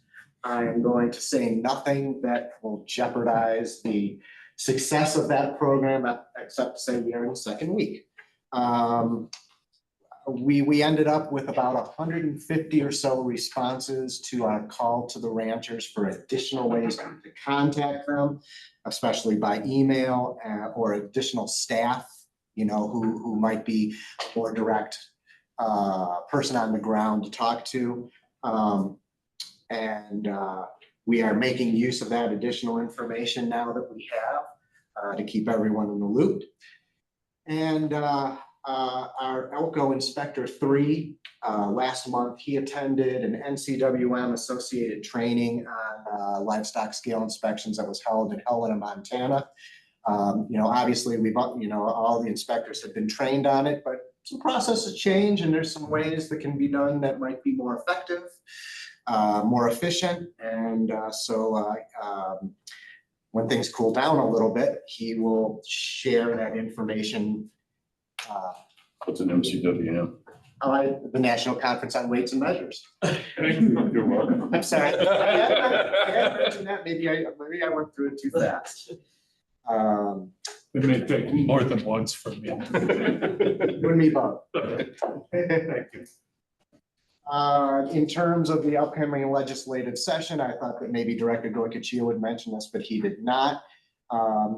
we are hoping to submit a bill draft request to make changes to a chunk of NRS Chapter 590, which is the fuel chapter, and one of the sections is the advertisement of motor vehicle fuel and petroleum products. In the way of background, this section, almost in its entirety, was adopted into the NRS in 1951 and remains all but unchanged in the following 70 years. So it doesn't take into account anything dealing with any modernization in the industry or anything like that.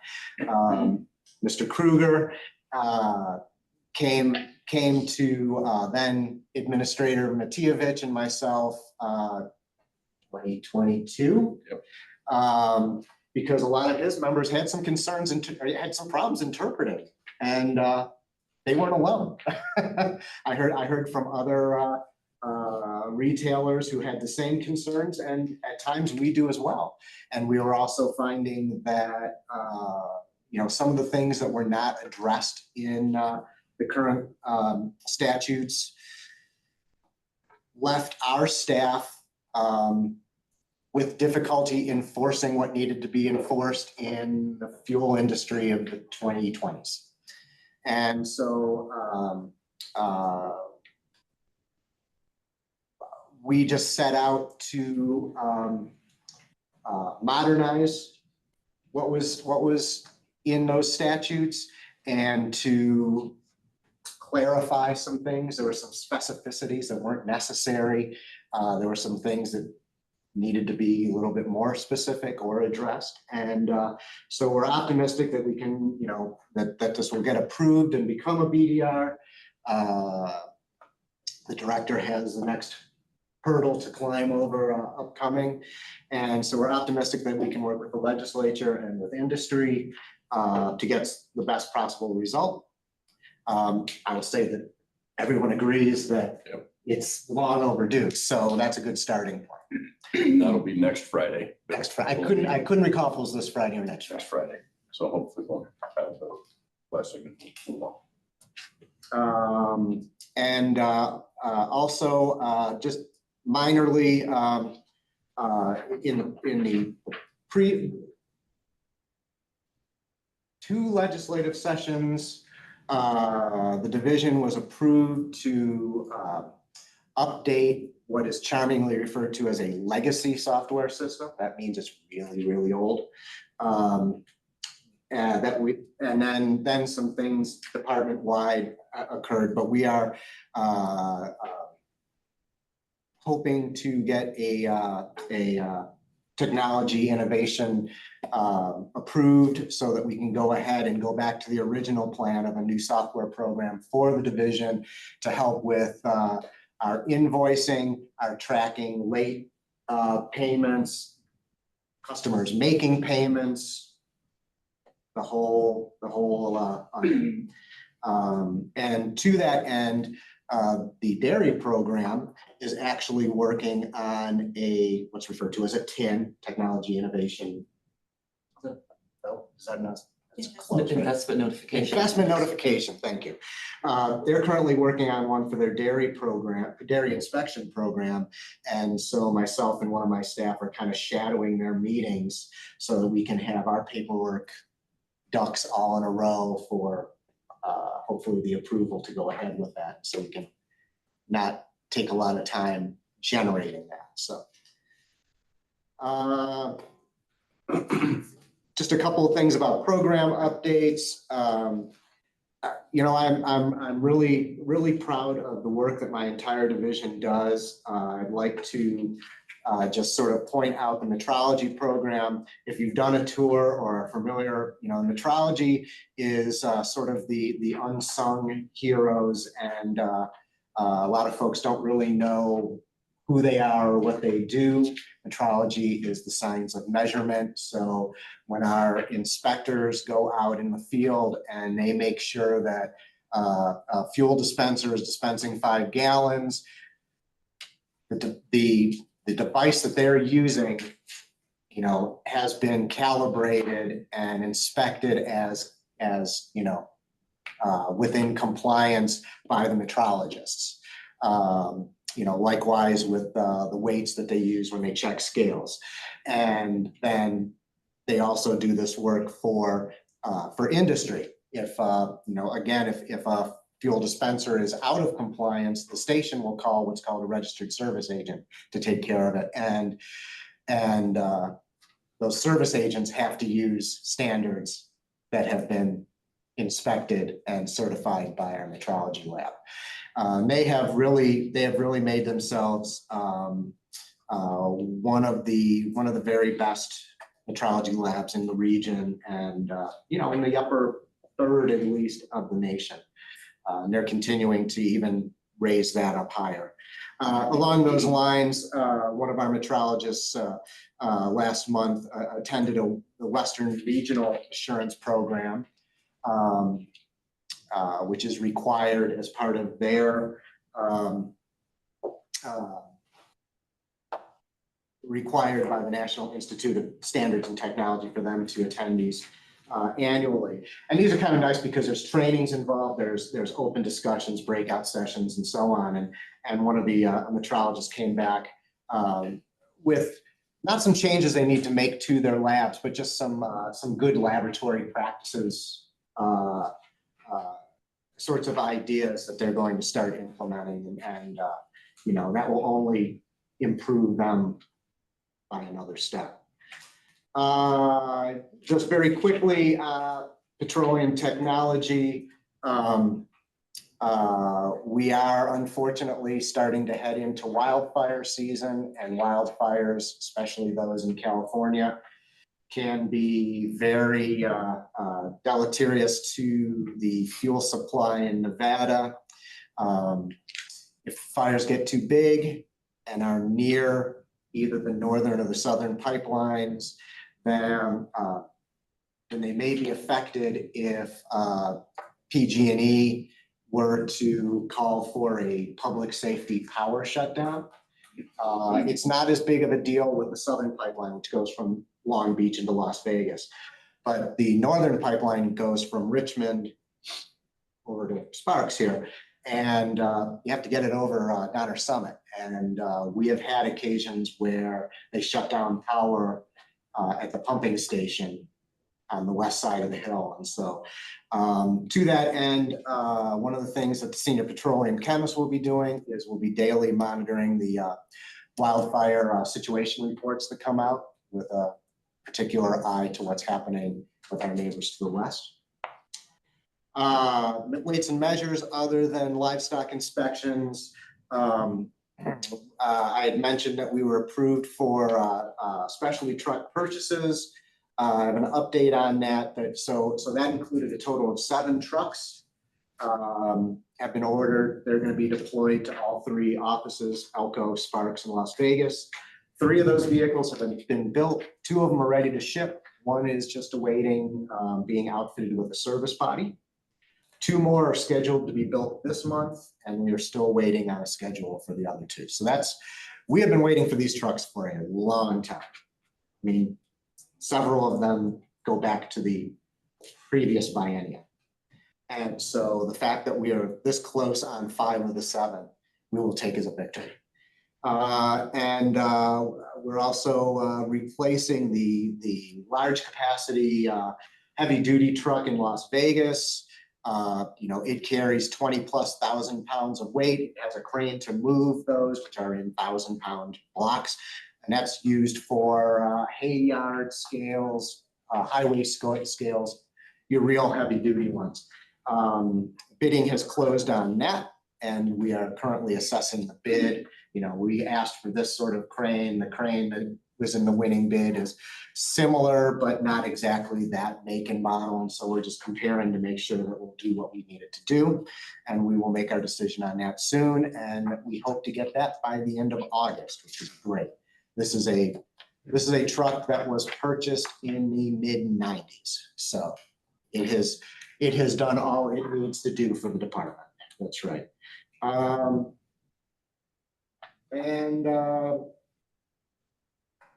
And just because, even though livestock is really kind of taking some of the attention within the division, since a couple of my colleagues have also mentioned farmers markets has come up here at least a couple of times. We are making visits to the farmers markets and making sure that their scales are taken care of, especially the folks who are coming in, say from out of state that, we don't get to because they don't have a brick and mortar within Nevada. So we're taking care of those as well. And with that, I will stop and I'd be happy to try and answer any questions you have for me. Questions for Bill? I would say I recently had a tour of Bill's metrology lab, and it's really very interesting to me, the laboratory equipment and testing equipment that they have. Catches my attention anyway. I agree. Yes. So with that, Mr. Chair, for our new board members, we invited them to a tour of the headquarters here after this meeting, and anybody else who would like to participate, by all means, we're gonna entertain 2, I'll entertain 22. So anybody hasn't seen some of the stuff behind the curtain, you're more than welcome. I recommend it. Okay, thank you, Bill. Thank you. Okay, on to plant industry, plant health and compliance. It's Megan Brown. For the record, I'll start with just a follow-up from the director's report. The conservation rule, I think the one thing that I wanted to highlight related to that was, and Dwayne, you talked about the land health rule. It does sound like from the BLM that the RAC will no longer be the mechanism for the creation of land health standards. It'll be a suggested way to create land health standards, and that there will be, public can create them. There's not a lot of great guidance. And so one of the things that I think industry was interested in from our perspective is using the land health standards in a broader application for finding causal factors of why land health standards aren't being met, right? But I think our view was going through the, resource advisory councils are set up by the BLM and Forest Service, and those resource councils really are traditionally have been a very formal body that, does resource land health designations. They do quite a few things, and they're appointed. There's a whole process. It's very transparent. They're public meetings.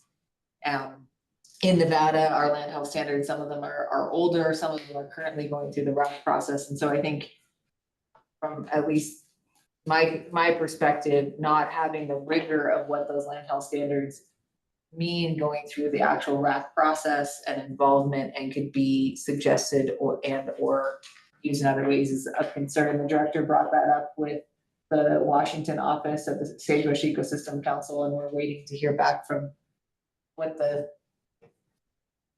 answer is going to be from BLM. They kind of gave a non-answer about how that's going to be implemented. That's all coming with the instructions that are going to come to the field level.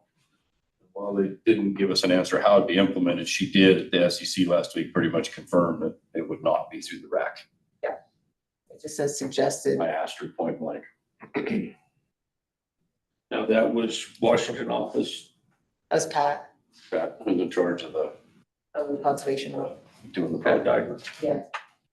No, yeah, I'll get your name. Go ahead. Yeah. Continue on. I'll get her name.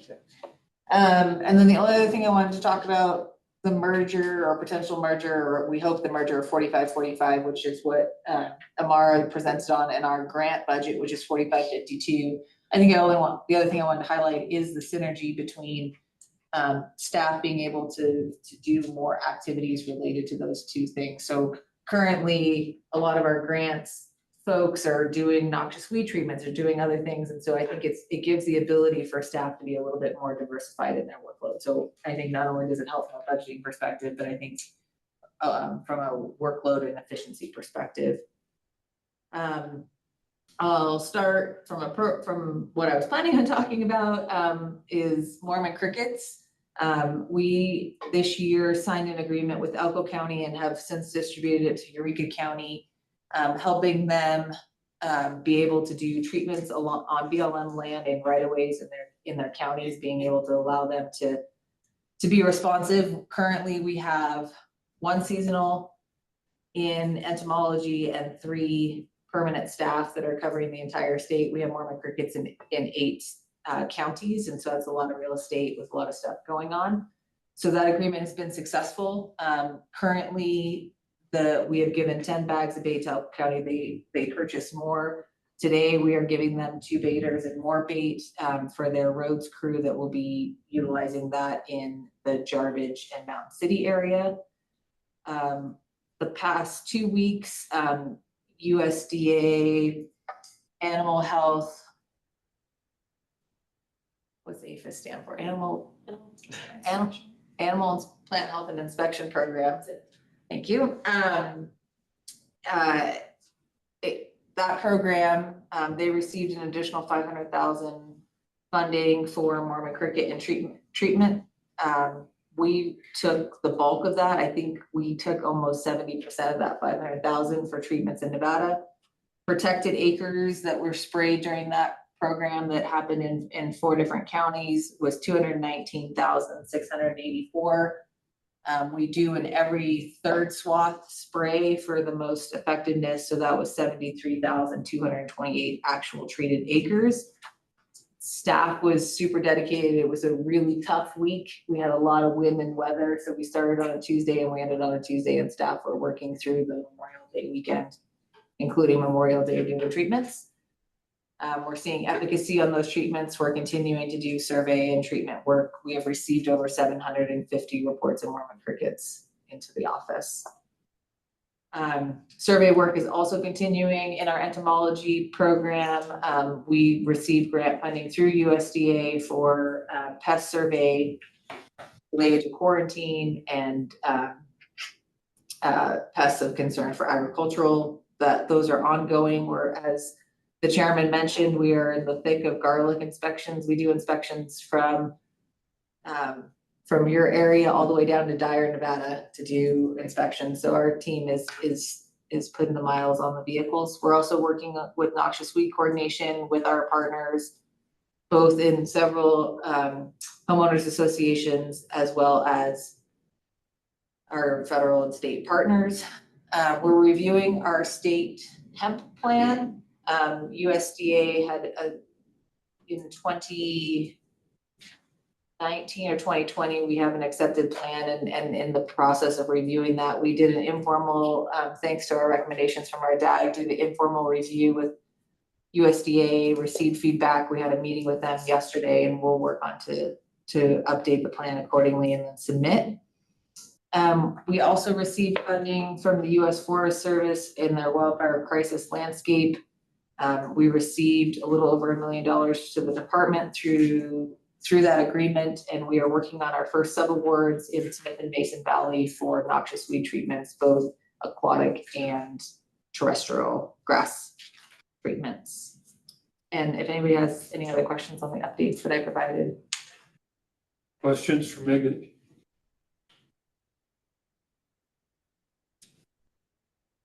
Very good. Thank you. Thank you all for helping me with that. I guess maybe I have one question. I thought, are you finished with all your thing? Where do the weeds fit in? As far as noxious weed treatments and surveys. So we're continuing to work on surveys. We had some vacancies in our noxious weed program, and it's now, as of last Monday, completely full. So we're starting our survey work. We have been working on enforcement letters out in the Spring Creek area as well as around Reno. A couple of the species here in this area is goat grass, and purple loosestrife. And then in the Elko area is our leafy spurgeon dyer's wood. Where does the Scotch thistle? Same. It's not on the list? No, it is on the list, yes, and still surveying for it too. We've been trying to work with, we have our NDOT position and been trying to work on helping NDOT maintenance program. So the way that our agreement is with NDOT is really more on the construction side, but they're doing construction in right of ways that have established weed issues. And so we're trying to work with their maintenance crews to set up prioritization for their infestations and their right of ways, which is where we see a lot of Scotch thistle. Well, Elko County is, after last year's thing, the Scotch thistle on our BLM allotment, I mean, we've fought it for years. And this spring and last fall, it's everywhere now. It got totally out of hand. There's ranches right next to the highway that's got acres of it. I'm not just talking a patch here and a patch there. So how are we ever gonna get that under control? I mean, White Pine County was almost clean because they had some kind of a program. To me, Elko County, the Elko BLM, the Forest Service, it's a disgrace. I mean, it's totally out of hand.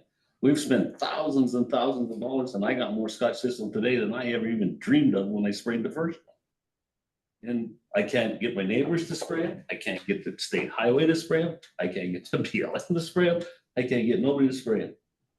And the other day, last spring, they caught me 100 yards off private property spraying thistles, and they threatened to take my permit away from me.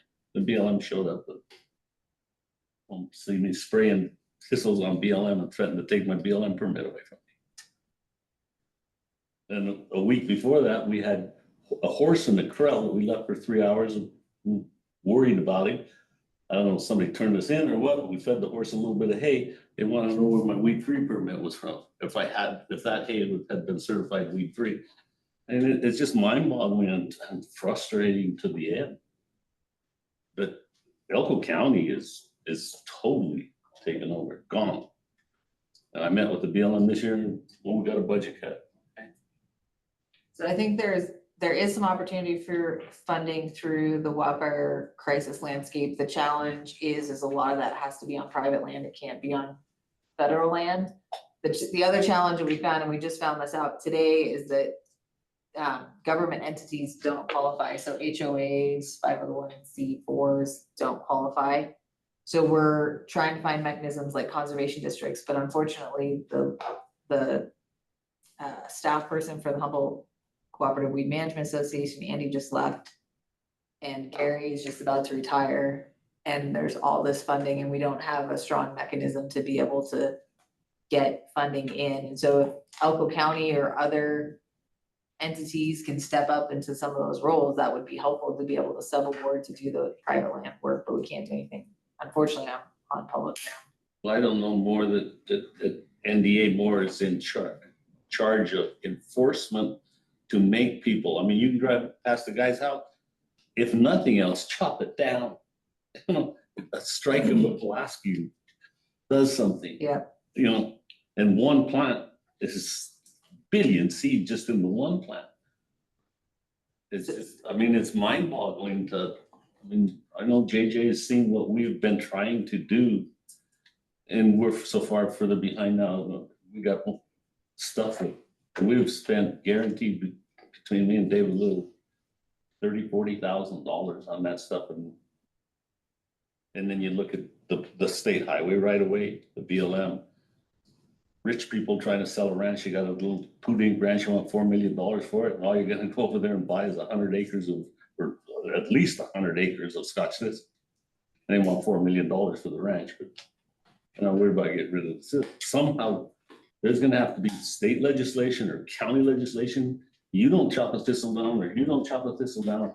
You either pay a fine or you do something. That's the only thing that's ever gonna get this back under control. We understand that, and you know, Megan's kind of hitting on it, and so are you. That local government side, we need help there, and we need help with the BLM and the Forest Service. We know we do. Yeah, we can jump up and down. We do. I don't know how many meetings we're in. This comes up every time. They nod their head, and then they go back to their respective jurisdictions, and they don't do anything about it. Without them, we can't get around it. We just can't. I mean, you know, you talk to Megan's staff. We would need thousands of people, but again, we don't have that authority. You go to Elko County and bring up anything other than crickets right now, and they're going to run you off. And that's where we're at. We need some help from those locals up there, putting pressure back on those local governments to help us, because we're willing to do what we can, but they've got to engage us as well, and they have chosen not to. And I'm not saying Nevada Department. I just don't know where the authority lies or who has the authority or where it starts, or does NDA start forcing Elko County? And I hate to brag on Elko County, but they mowed all the highway right away down the past year. The other day, it goes back and forth 6 mile, they cleaned it all up. The Jigs Highway is almost, you can't even pull out on the highway because the willow trees are grown out into the highway. They never went in there and cleaned any of that. The thistles are grown rampant up and down the Jigs Highway. Why is one district so much different than another one? I mean, I'm Duckwater, there's hardly any vegetation on the side of the road, and they're down there great, mowing all the stuff and removing vegetation that's basically not even there. And then you get to these in Elko County, it's growing over the highway. It's a liability to pull out on the highway in that respect. And nothing gets done. I don't know where you need to go to get that snowball rolling. That's what I see. Well, and I'm happy to continue to have the conversation with Elko County. I know the county has decided to start doing more noxious weed. They allocated some funding, but again, I don't think the organization related to how to set prioritization has been the problem. I think especially in Elko County, because one pocket of area gets funding, they do treatments, and then there's no strategy about what that means, or maybe we shouldn't treat that area, we should treat this area first, and some of that sort of stuff. And so I think having some sort of strong local leadership that has a strategy about how to move forward, and whether that means the priority is right away, or the priority is whatever to start. Because I think what happens is there's somebody complains or something happens, and then they jump to that spot, and then they jump to this spot, and there is not a local strategy related to that. And I feel like with Andy leaving the CWMA, the one type of structure that they had is now gone, unfortunately. But they have ordinances like if you leave a car parked on the street too long, too much, do this, you will have a consequence for that. And we have penalties, but it's like $200. I mean, our penalties haven't been updated in I don't know how long. Well, if it was $200 a plant, a lot of people would cost it. Yeah. The only thing that and this was a previous administrative viewpoint, is every time we could visit the site, you could cite them, but still you'd have to have a staff person that goes to that one spot every day and doing a $200 fine. That doesn't make a lot of sense in a lot of different ways. I mean, it's not, but. Now, what about the conservation district in Jigs? Because I know conservation districts in northern Elko County, Independence Valley, they spray roadsides, and it's all the conservation district. Do you guys have? There is a conservation district there, but I don't know. I think everybody moved away from it because nothing gets done. It's a problem. I mean, Conservation districts are a great tool, and that's where the ones that are active funnel a ton of money and a ton of projects. And the challenge is the staffing so the conservation districts, and correct me if I'm wrong, but my understanding is the conservation district program is out of DCNR. They have a program manager, and then they have 4 regional or 5 regional staff, and that kind of are supposed to help govern and help manage those conservation districts. And the person that's been doing it in Elko County forever is retiring in August. And he's been doing it forever, and I think has done some stuff, but I think until they have somebody there, it's a huge gap. And the conservation districts have a lot of leeway, like local governments, to be able to apply for some great grants and be able to implement items and have access to both public and private ground. And it becomes a real challenge when they're not either active to be able to do it, or. And one thing with the community, I think the community needs to be active in the conservation district, because then you can have people taking turns spraying, putting their time into it. As you're saying some neighbors don't spray or anything like that, but with the conservation district, you guys can take turns and you're all spraying, and it is a community effort. But I mean, we have a lot of neighbors that don't seem to bother me either. I just don't understand. But when you see an area that's infested, you can't ride a horse in it. They grow as tall as this building. They're like walking into hypodermic needles. I mean, we use 3/4 inch needles to vaccinate with, and these plants have 1,000 needles on each plant. Can't even get a horse to touch. I mean, you can't expect them to touch one. I don't understand how the community is not getting totally frustrated with this kind of stuff. And now, yes, it scares me to say I want to see somebody get fined, because I'm gonna not lie to you. I have some now that I didn't find last year myself. I mean, it's like finding needles in haystacks now. Places we know our areas, we go take care of them. And now pretty soon, poof, you ride along with a horse and here's a big, beautiful plant, all seeded out, dumped all the seed. It's frustrating. I mean, it's just hard. Yes. Did you say something about CWMA funding or going away or? Not going away, so there with several of the federal pockets of money, the one that we have is through the wildfire crisis landscapes. So unfortunately, those are geographically based, but those fundings can go to CDs and CWMAs for weed treatment and fuel treatment. Is that what you're asking? But Andy, who used to be the lead for the Humboldt watershed CWMA, has left. So that one particular, which is a huge CWMA, it's basically from the Idaho, Utah border all along the Humboldt past Winnemucca.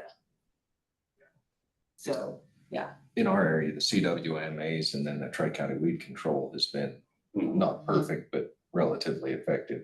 Tri-County has done a wonderful job. That Tri-County, it's amazing. I mean, you can cross the Elko County line into White Pine County and it's like night and day. And as far as I'm concerned, the thistles started in White Pine County. The first thistle infestation I seen was at Little Joe Spring. I mean, huge. And we can continue to present to the Elko County Commission. We've done it several times about how they can create an abatement program, how they can, you know, in light of the Warma cricket issue, as well as not just weed, is create a pest district, which is, I think, how Tri-County gets some of their funding too. But anyway, we'll continue to communicate the avenues that they have available to be able to coordinate and strategize on weed treatments for sure. And as far as MDOT, it has been a priority. We have vacancy in that position and now we don't, but in helping MDOT be able to prioritize weed treatments too, because it's the same sort of thing. They get a good person that knows how to ID weeds in the maintenance program, and then they leave. And so then one area gets really good work for a couple of years and then it stops. And that's the other part of the problem. Like we've had areas in Carlin treated and it was Scotch thistle and Carlin along the I-80 corridors, immigrants the same way. I noticed yesterday by the Hunter Ranch, both sides are this tall right now and thick as alfalfa. Yeah. And for how far down the road, what is that going to create in its own? And the challenge with NDOT too is they also don't have a stable maintenance budget, which I don't understand the different silos. And NDOT is the most siloed organization anyway. And they can't seem to mix between the two, which I also don't understand. But it's probably why I'm not a fiscal person. But anyway, helping them figure out each of the districts being able to prioritize their treatment. So they're doing consistent treatment and not treating one place for 1 year and then moving to another place, not moving to another place, which is what's been happening. But education, I do know, I hate to talk so long or whatever, but there's a new business in Elko that we do a lot of business with that moved locations, bought a new area. I went there one day, well, I thought it was their next door neighbor. So I started talking to the owner. I said, well, you got it. Oh no, we bought that lot too. I says, and that lot was a city lot. It was 6 feet tall. I said, you know what? I says, I just bought my last thing here unless I come in there and find that gone. And the next week it was gone. It was sprayed. We didn't even realize. Did you try walking through it? I mean, they were on it, but if we could educate them, maybe some of them would get to understand it. But it was crazy. I mean, the seed base of that right there would supply, if that was alfalfa seed, you could have supplied half the farmers in Nevada seed crop. Just to add, a lot of what keeps Tri-County solvent is the highway contracts. And one of their problems is keeping consistent funding, which you just mentioned. And then also the BLM, which comes and goes, and the federal agencies. And pressure on them to actually have budgets and be consistent helps groups like that and other groups form and stay. But I don't know what can be done along those lines. Okay. Anything else for Megan? Very good, thank you. So we move on to public comment again. Do we have any? Any of the remote locations? Press star 9 to raise your hand if you have public comment. While we're waiting to see if anyone online, I'll give a little public comment, I guess, take the director's prerogative. There's been a silent guy down here to my right, 2 down, and I just want to acknowledge Richard. You've heard the reference to the DAG a couple of times. Very valuable member of our team. And we lean very heavily on him. And the stuff that we're doing, we can't do without him. And I know there's probably times he's like, my God, quit hitting the send button. Just send and send and send. But I do want to acknowledge Richard, let him know that we thank him greatly for the amount of time that he puts into reviewing everything that we're trying to do and to make sure that we don't get sued for doing it the wrong way. I don't always agree, but we do appreciate you very much. And then I just want to acknowledge your team for the last 18 months and the difference that we are making here in the agency, and I hope that this board sees that. We're trying. We really are. Yeah, maybe it sounds like maybe we'll focus a little bit more on some more weeds as we go forward. We know that's an issue, but we're small but mighty, and I think we're getting to where we need to be. Very good. Yes, I would. Can I make one small comment? Yes, go ahead. I've been on here for a while, and the last couple of years of the year or so of this department, I am totally impressed and happy. I know I'm raised alongside of him, I'm partial, but he has put together some fantastic looking stuff, in my opinion, that was lacking for a long time. Thank you guys a lot. And I would agree with that. Thank you. Thank you too, Rich. Yes, Frank. You know, one thing that I was, and maybe this is just an offer, I don't know, from the board. I know you, Megan, particularly, you review a lot of these documents. If you need assistance with that or an extra set of eyes, I think that the board, that's what we're here for, is to help you look through that stuff. If you need an extra set of eyes, you or director or Chad or anyone, throw that stuff out. And I know that we would have, I know Pete wouldn't have an opinion on any of this, but we would have a perspective that, you know, so anyway, just to throw that out there. I know how fun that is to go through one of those documents. But if we can help you with that, holler. Anybody, Sierra? Public comment online. Okay, anything else here? Public comment? So final roll call, what do we do? I think we have everybody here still. If Dr. Shank is still on. I just need to check in with one more person who joined online. Vernon, could you provide your last name, please?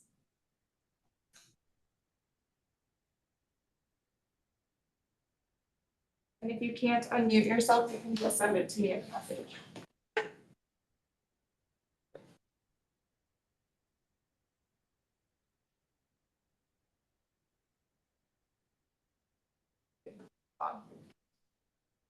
Okay, then we'll adjourn the meeting. Thank you. Yep. Thank you. 35 minutes early. Yeah.